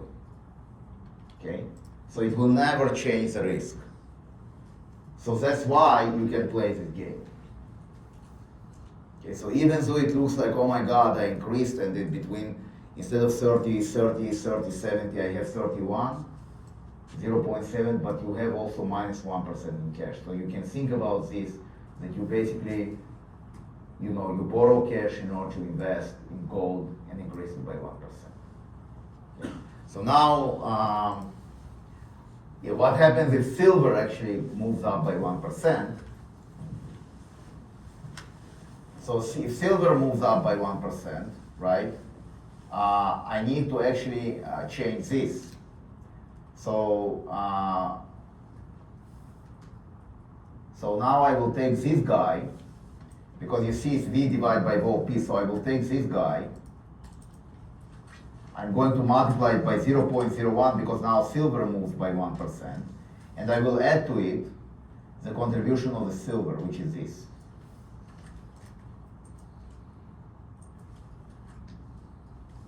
Okay, so this is a new contribution of silver. So if I want to find the new vol, I can just take this guy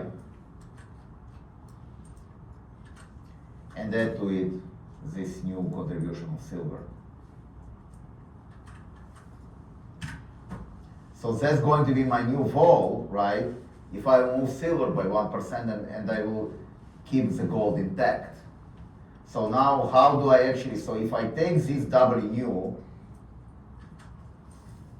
and now what I'm going to do, I'm going to flip. So this is 0.3, this is 0.071. Okay? So I'm going to have W new, percentage star percentage Amari, percentage star percentage TW new. Okay, and I will take square root here, like this.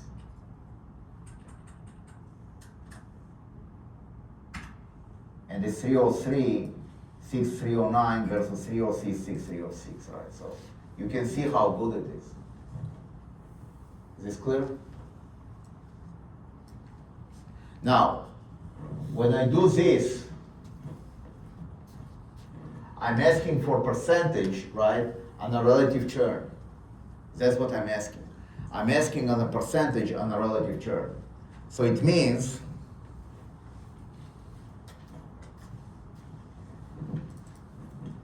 that I'm looking at this difference here, okay, and I want to understand this difference as a function of the vol on a relative term. So how do I do that? Okay, so what I want to do now, I want to look on this vector, v divided by vol p squared, v divided by vol p squared. Okay, so now on a relative term, if the silver weight will move by 1%, what is going to be my change relative to the vol? So I will take this guy,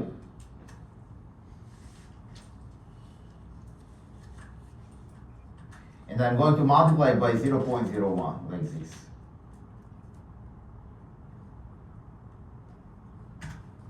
So it means that if the weight of the silver goes up by 1%, the risk will change. It's actually what, 5 basis points. So let's see, if we take this and we multiply by 10,000 to find the basis points, right? It's 55 basis points. So now, if you take this guy,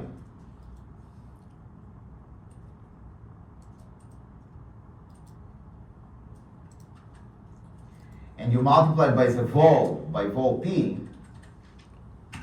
you will get exactly the change in silver.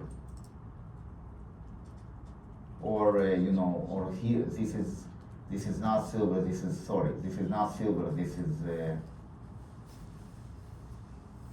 is gold. So, right. So if you look on this guy, and you compare with the change that we had before, you will see that it's exactly the same. Here. Okay.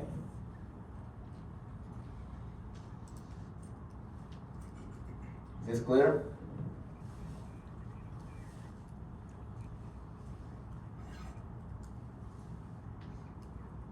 So you take, this is going to be your change here.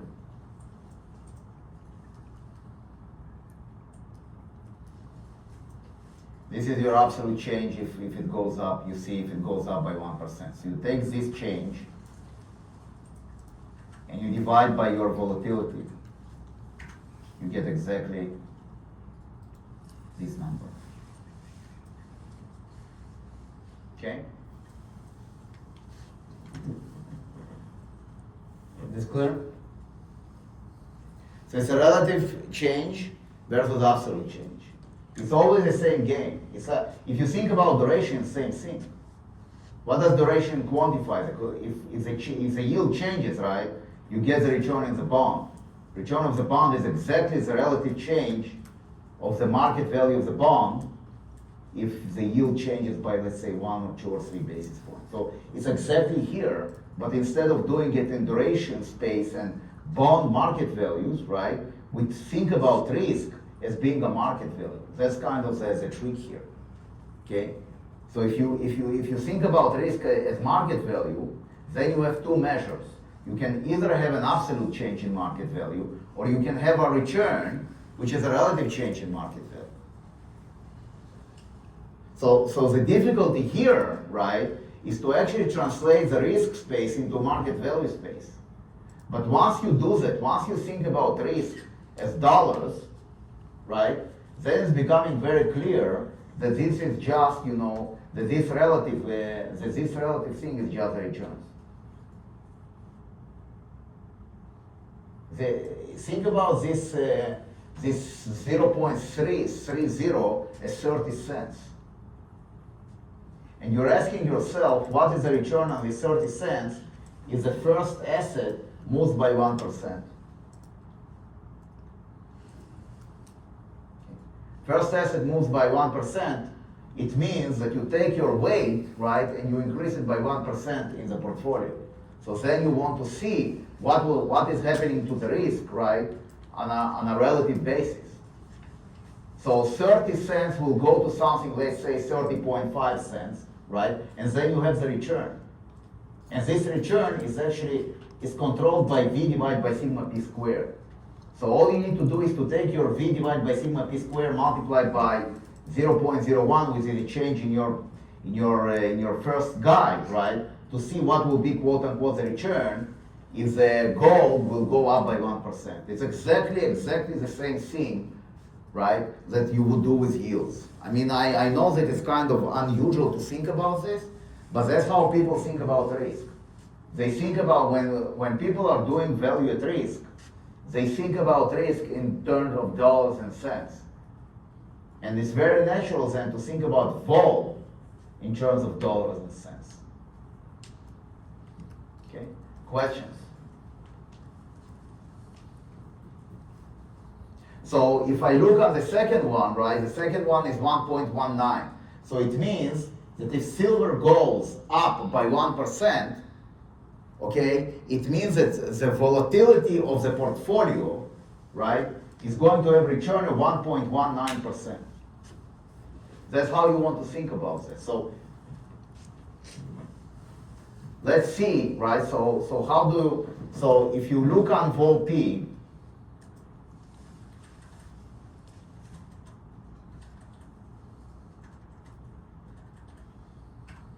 this is your original OP. So now I will take this guy and I will multiply by 0.01, which is a change in the silver position. Bang. So it's 0.01, 9 whatever, so, right? This is 1.19%. So if I take this guy and multiply by this, I'm going to get the absolute change, right, in risk. So the new risk is going to be this plus this. Voila. And indeed, I can do it directly. So I will define W new, right? As I defined before, W new, but now it's going to be R bind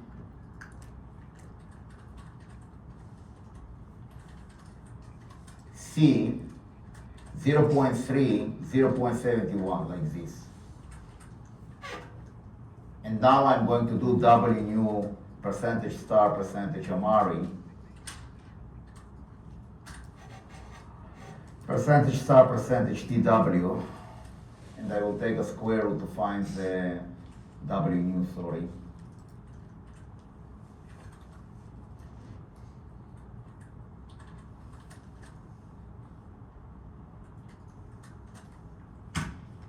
Voila.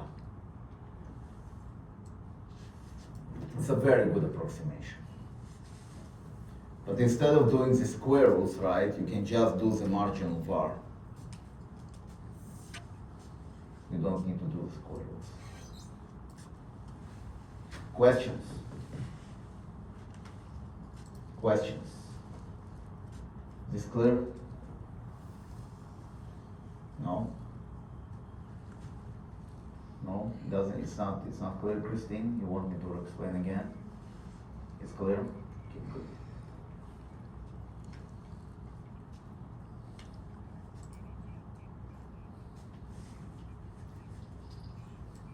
Very good. By the way, you're lucky because they screwed me up big time because they actually canceled my class on Wednesday because of the weather. Yesterday, right? They canceled my class, and I was forced to cancel my exam. So now I'm screwed up in my undergraduate stores. But here I'm lucky that they didn't cancel this lecture, so I can still do a review. Is this clear? Professor, so we still go to lecture next Thursday and then we have midterm on Yes, you have a midterm on Friday because on Thursday I'm going to solve the knowledge check, right? So that's the point, right? So the first part of the lecture will be, we will discuss the knowledge check.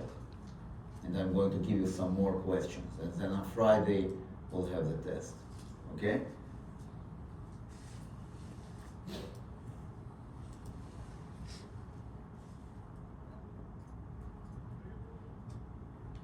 Okay, is this clear? Okay? So that's the relative versus the absolute, right? The V divided by sigma p square is a return in the risk space. But if you know the return, you know the change in market value because you can take the return multiplied by the market value. Now the advantage of returns and the relative decomposition is that it doesn't depend on the time horizon. Because the other ones, if you do this Amari decomposition, Amari covariance can depend very strongly, right? Whether it's annual, whether it's daily, or whether it's monthly. So then your kind of time horizon enters into your risk analysis, which might not be very good, right? So you want if you want to actually decouple yourself from the time horizon, you want to actually discuss relative decompositions. Because relative decompositions do not depend, right, on the time horizon. So in other words, if I look on this guy here, this V divided by Vol P square does not depend whether this is annual metrics, daily metrics, or monthly metrics, or weekly metrics. So that's a big advantage of doing this analysis on a relative basis. Okay. If you want the time, if you want the decomposition, right? If you want the time horizon, if your boss will tell you, okay, we want the risk management to do on a half a year base, then you want to go to the absolute space. But then, right, if we look at Amari, so Amari I actually multiplied by 365 because Amari was a daily metrics, right?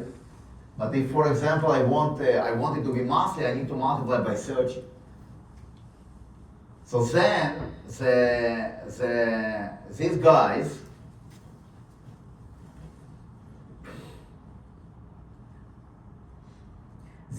can actually change, right? But this won't. The relative thing won't. So if you know the relative thing and you know the V, so you know V, you know the relative, you can actually incorporate the time horizon when you actually switch from absolute from relative to absolute by multiplying by your sigma. Okay. So let me give you an example of that. So I see here, right, that my relative, this is my relative. Let's assume, and so this is my relative. So now I want to take Amari and translate it into monthly, right?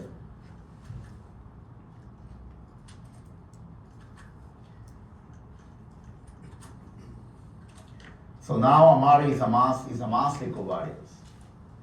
Okay, if I take the square root of Amari, now, if I take the square root of Amari, I'm going to get the variance, the relative variance.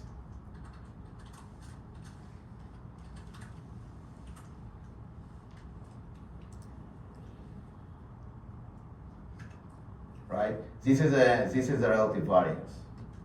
Okay, so it's 0.05 and 0.10. Okay, now if I want to find the monthly portfolio, right, I will do the same. I will do W percentage star percentage, but now Amari is going to be monthly. Maybe we call it Amari M, because just to say that this is a monthly Amari.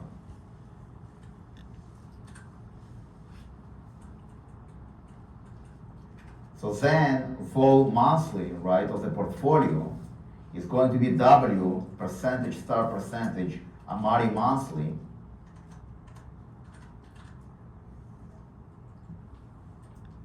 percentage star percentage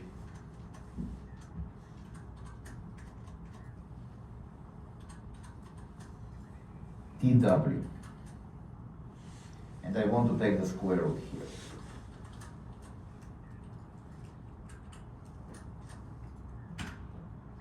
However, this will not change. Those numbers are not going to change if I'm going to take monthly or annual or whatever. So I can still work with these numbers even though I found them so these are relative numbers, but they are still good for a monthly matrix. So now it means that if silver is going to move up by 1%, I want to find what is going to be the change in my vol, right? So my change in my vol is going to be volume monthly times, so probably 1, and then I'm going to multiply by this guy times 0.01. And this is going to be the change, the monthly change, the absolute monthly change to my vol. So if my vol now was this, right, I just need to take and add this guy to find the new vol. Okay, is this clear? Is this clear? Okay. So that's why people prefer the relative, because then the time horizon goes away in this analysis. Okay, very good. Now we want to move okay, so what we did here, right, we can do exactly the same with Kira iterations. What we did here, we will do exactly the same with Kira iterations. Okay? Here, right, what was driving the equity risk was the weights of the different equities in the portfolio. When we look on, when we actually look on fixed income,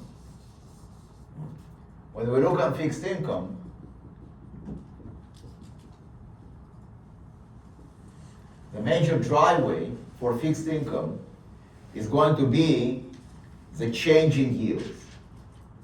Okay, so when we download stuff, and I did it, I think I gave you a homework on that, right? So we also will discuss the homework. I mean, when is the deadline for the homework?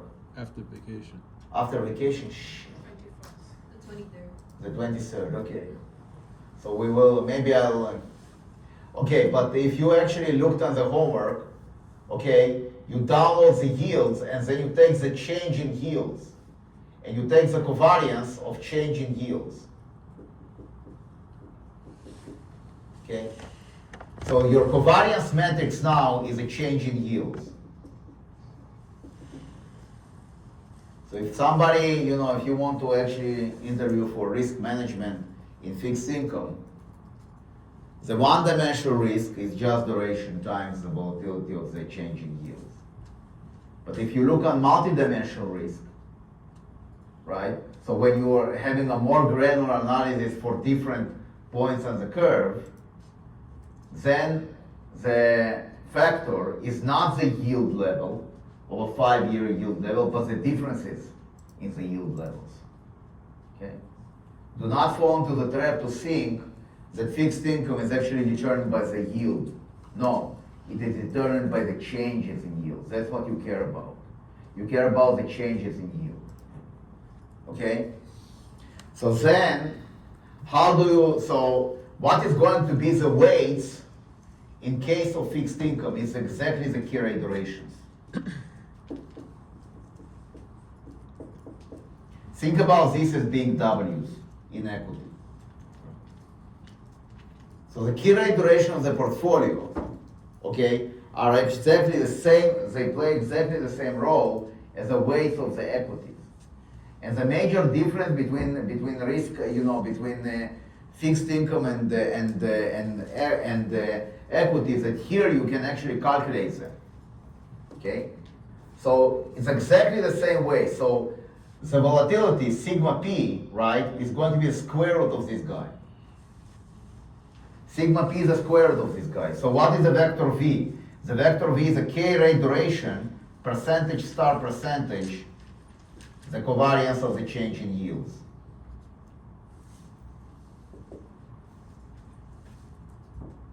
right? And how do you actually calculate, and how do you actually take the decomposition of volatility? You say V sigma P is going to be V1 times key rate duration 1 plus V2 times key rate duration 2 plus ta ta ta ta ta V n times key rate duration n. Like this. That's how it works. Okay. That's exactly how it works.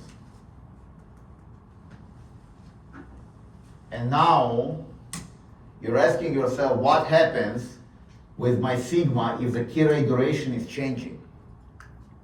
Just like you asked what happens with my risk of my portfolio in equities if the weight will change.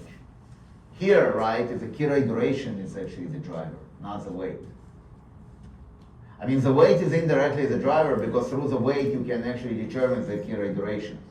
But once you determine the key rate duration, you can actually forget about the weight. So, okay, so then it's going to be, right, the V, the vector V here divided by sigma P here. This is the absolute. And the relative is V divided by sigma P squared. This is the relative. But now V, right, is going to be the key rate duration. So it's V fixed income, FI. It's key rate duration, percentage star percentage of times the covariance of the change in yield, okay? That's it.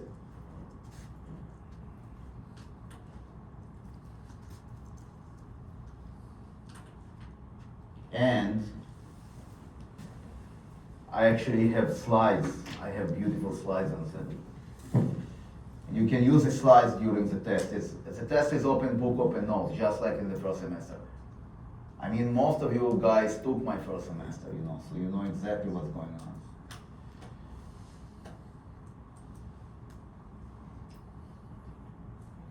So if you go to lecture slides here, I think it's lecture 4.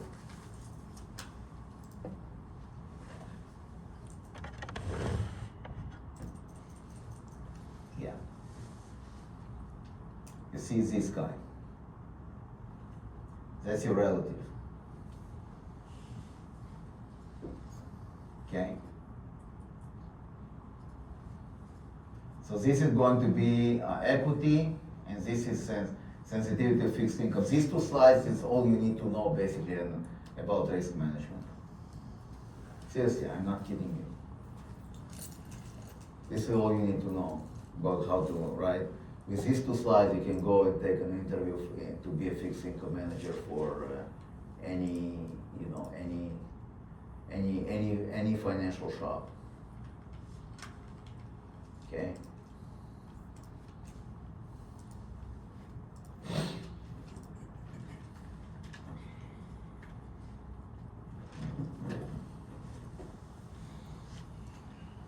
So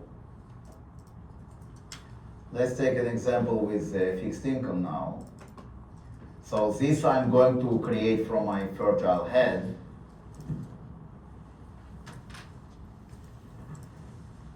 So let's assume now that covariance fixed income, covariance FI, covariance fixed income is going to be column bind. And here I'm going to put C 0. Let's say 0.04, 0.04, 2%, yeah, 0.04.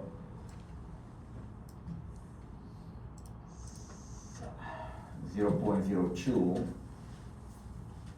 and I will put C 0.09, 0.02, 0.09, like this.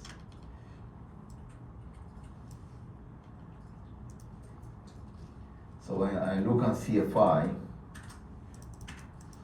I'm getting this. So you can think about this as being one, the sigma of the change in yield for one curve, for one time horizon, and this is for the second time horizon, okay? And now I have my key rate durations. So let's assume that I calculated my key rate duration vector. Key rate duration okay, so it was KRD portfolio, so let's say KRD Yakov, right? It is going to be C. Now I have two positions. So it's going to be R bind C, let's say 1 and 3. So the first exposure is going to be 1, the second exposure is going to be 3, okay? So what is the volatility of this portfolio? The volatility of this portfolio is KRPY, percentage star percentage, CFI, percentage star percentage, KRPY, and you put here square root, like this. You gotta do with the T for the KRPY. Yeah, you're right.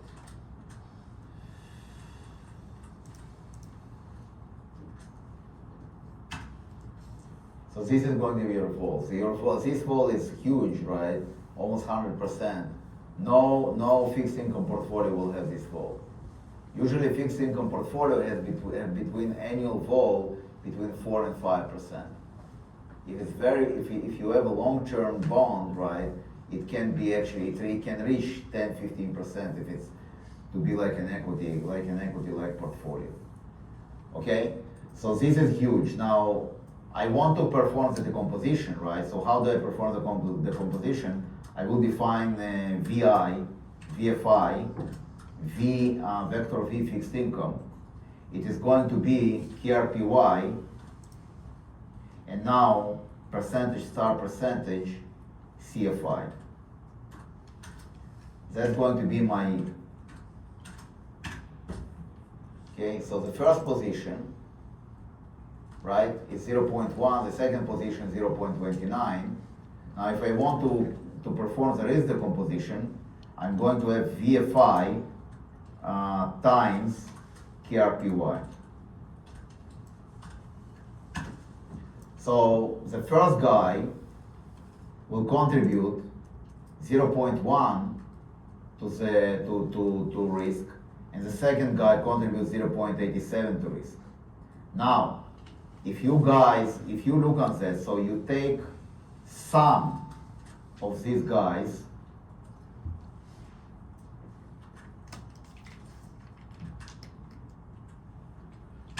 you get exactly this. You should get exactly this. And I need, of course, to take the square root, that's what, yeah. So this is going to be so without the square root, watch. Without the square root, it will be exactly 0.97. So this is basically the decomposition in the variance space. Now, if you want the decomposition in the volatility space, what do you do? Oh my God, what do you do? Don't panic. You take this guy. So you can do it, you can skin this cat in two ways. First of all, you can find the relative decomposition in the variance. And the relative decomposition in the variance and the volatility are the same. So if you look on VFI times KRPY, and you divide by sum of VFI times KRPY, the first one, right, has 10% contribution to risk on a relative basis, and the second one has a 89% contribution to risk on a relative basis, right?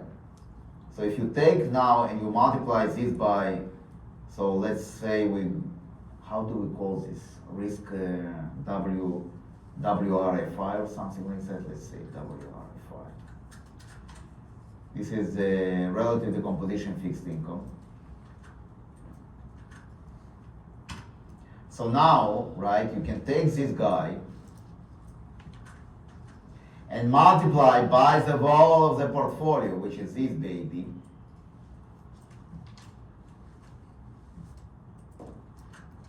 Voila. This is absolute decomposition. So the absolute decomposition in the variance and the volatility are different. However, the relative are equal to both. So you can find the relative weights of contributing each factor, right, in a variance space, and then you know exactly how it is going to be also on a relative basis in the volatility space.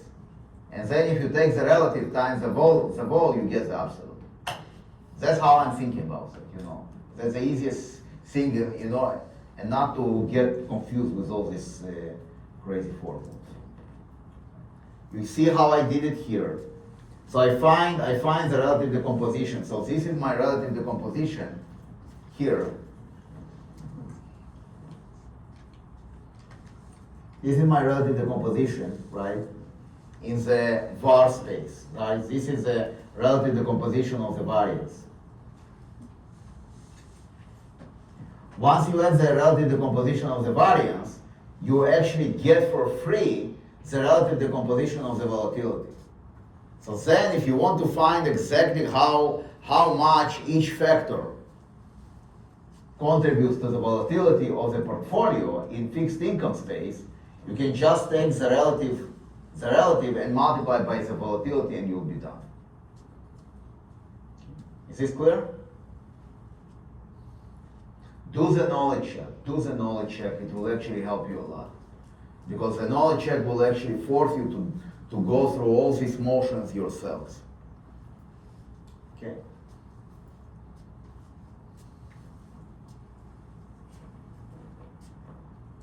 This clear? So the test, okay, so the structure of the test, I will discuss it next Thursday. But the test will be 20 questions out of, right? And it will be random. So hopefully you won't be. I'm not sure that CrabGPT will be able to solve the test, by the way. You know, this I don't know. But you're more than welcome to try and tell me if CrabGPT actually can solve this or not. The previous versions couldn't, you know. The previous versions couldn't, but I don't know about the most recent version, because they claim that it's like Moore's law is becoming exponentially power every time, you know. So I have no idea. You need to tell me. Yes, you did it. No, I didn't. Okay. And you can use the old versions, right? You can use I mean, I don't know. I mean, China. I know that only one model in China is DeepSeek, but maybe there are more. Yeah, there are more. Yeah, so you can actually use all of them, and this will be a great benchmark. Does the Chinese models, do they understand English, or you need to translate it into Chinese? No, like we don't need to translate it. It could just directly like using English or other language. Ah, okay.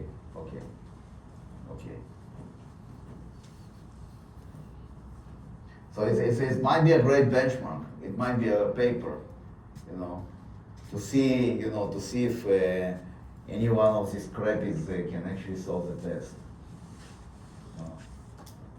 Okay, so going back to this. So now, right, the vector V fixed income divided by sigma p gives you the answer, right? What happens if any one of those key rate durations are moving up or down by 1%? What happens with the volatility of the portfolio? It's exactly like with the weights, right? Of the reserve position for equities. Okay?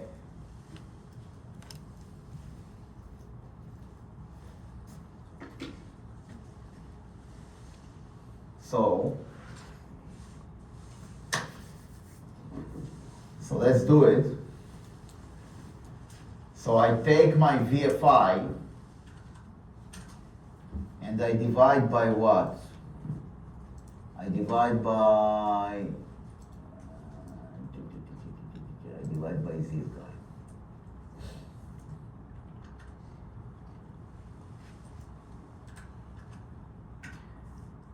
This gives me the absolute sensitivities, right? So if, for example, the first key rate duration will move up by 1%, so instead of being 1, so my vector KRPY is 1 and 3. So instead of, if let's say it would be not 1, but it would be 1.01, what will happen with the volatility of my portfolio, right? Watch, it will be this guy times 0.01, like this. So the volatility will change by this, so the new vol is going to be what? The new vol is going to be this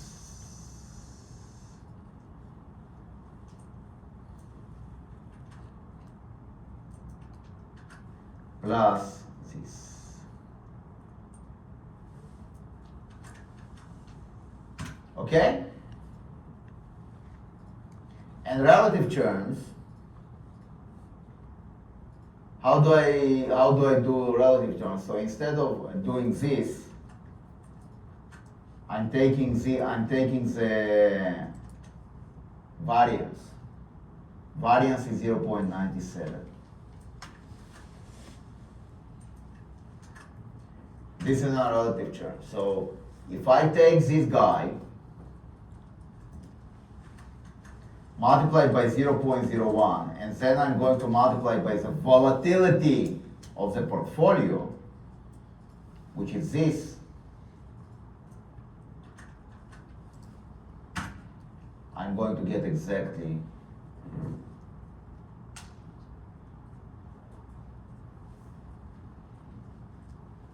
what did I do wrong here?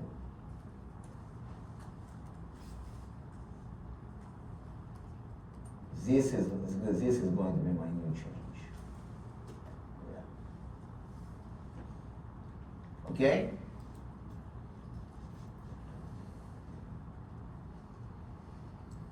So let's take VFI divided by, yeah. Is this clear?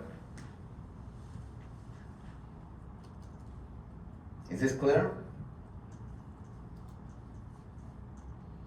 So this, right, this is my new vol. So this is going to be my new vol. This is my old vol, sorry. This is my old vol. This is the original vol of the portfolio. And now what I'm going to do, I'm going to increase my position, right? So if I look on my KRPY, I want to increase my KRPY, I want to increase my first exposure from 1 to 101. So my KRPY new is going to be R bind C of 101, comma 3, like this. This is my KRPY new. Are you okay?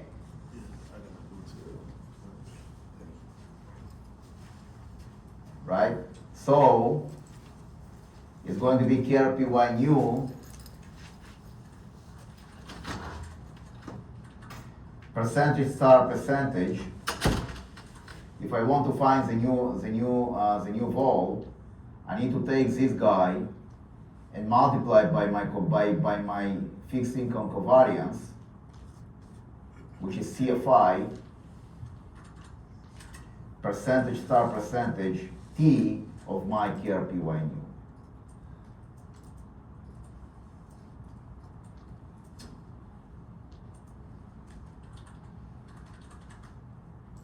And I want to take the square root of that.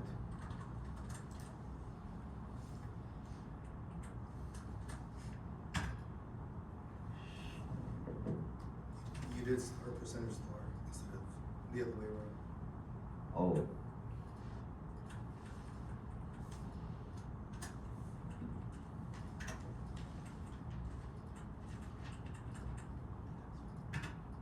That's my new vol. Okay, that's my new vol. If I do it directly. Now, I don't want to do it directly, I want to do it through sensitivities. So if I'm going to take my VFI here, that's going to be my absolute, right? So I multiply by 0.01, and now I will take this. So this means, right, that the first one changes by this amount. So I will take this guy, I'm going to add to my vol, to my old vol, which was this, I think.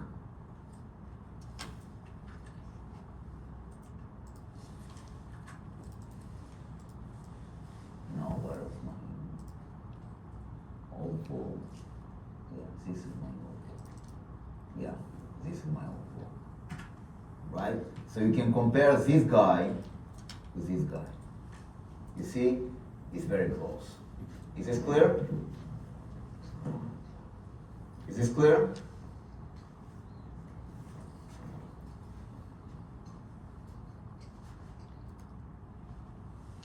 So a relative change, right?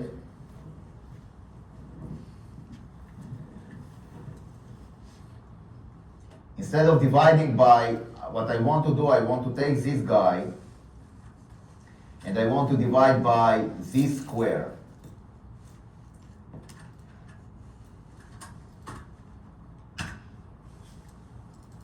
So now this will be my relative change. So if I want to understand by how much it changes on a relative basis, I need to multiply by 0.01, and you can see that it will change by, I think, if I multiply by 10,000, 10 basis points.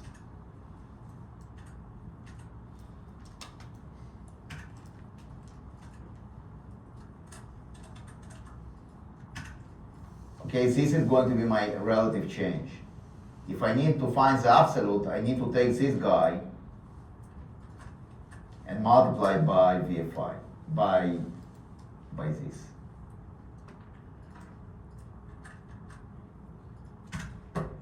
Okay? Is this clear? That's it. That's it.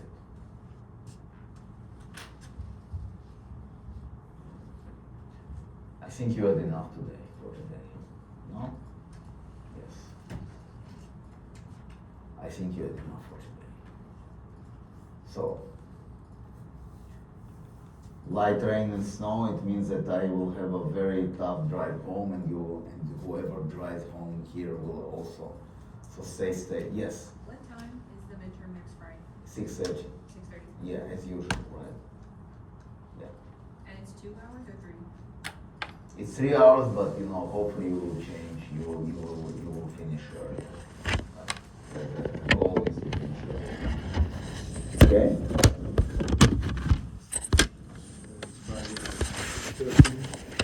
Yeah. 3rd of March, not 3rd of October, so it's fine. I would never put 3rd myself. You know why it's bad omen? On the 30th of October. The French king arrested the hand of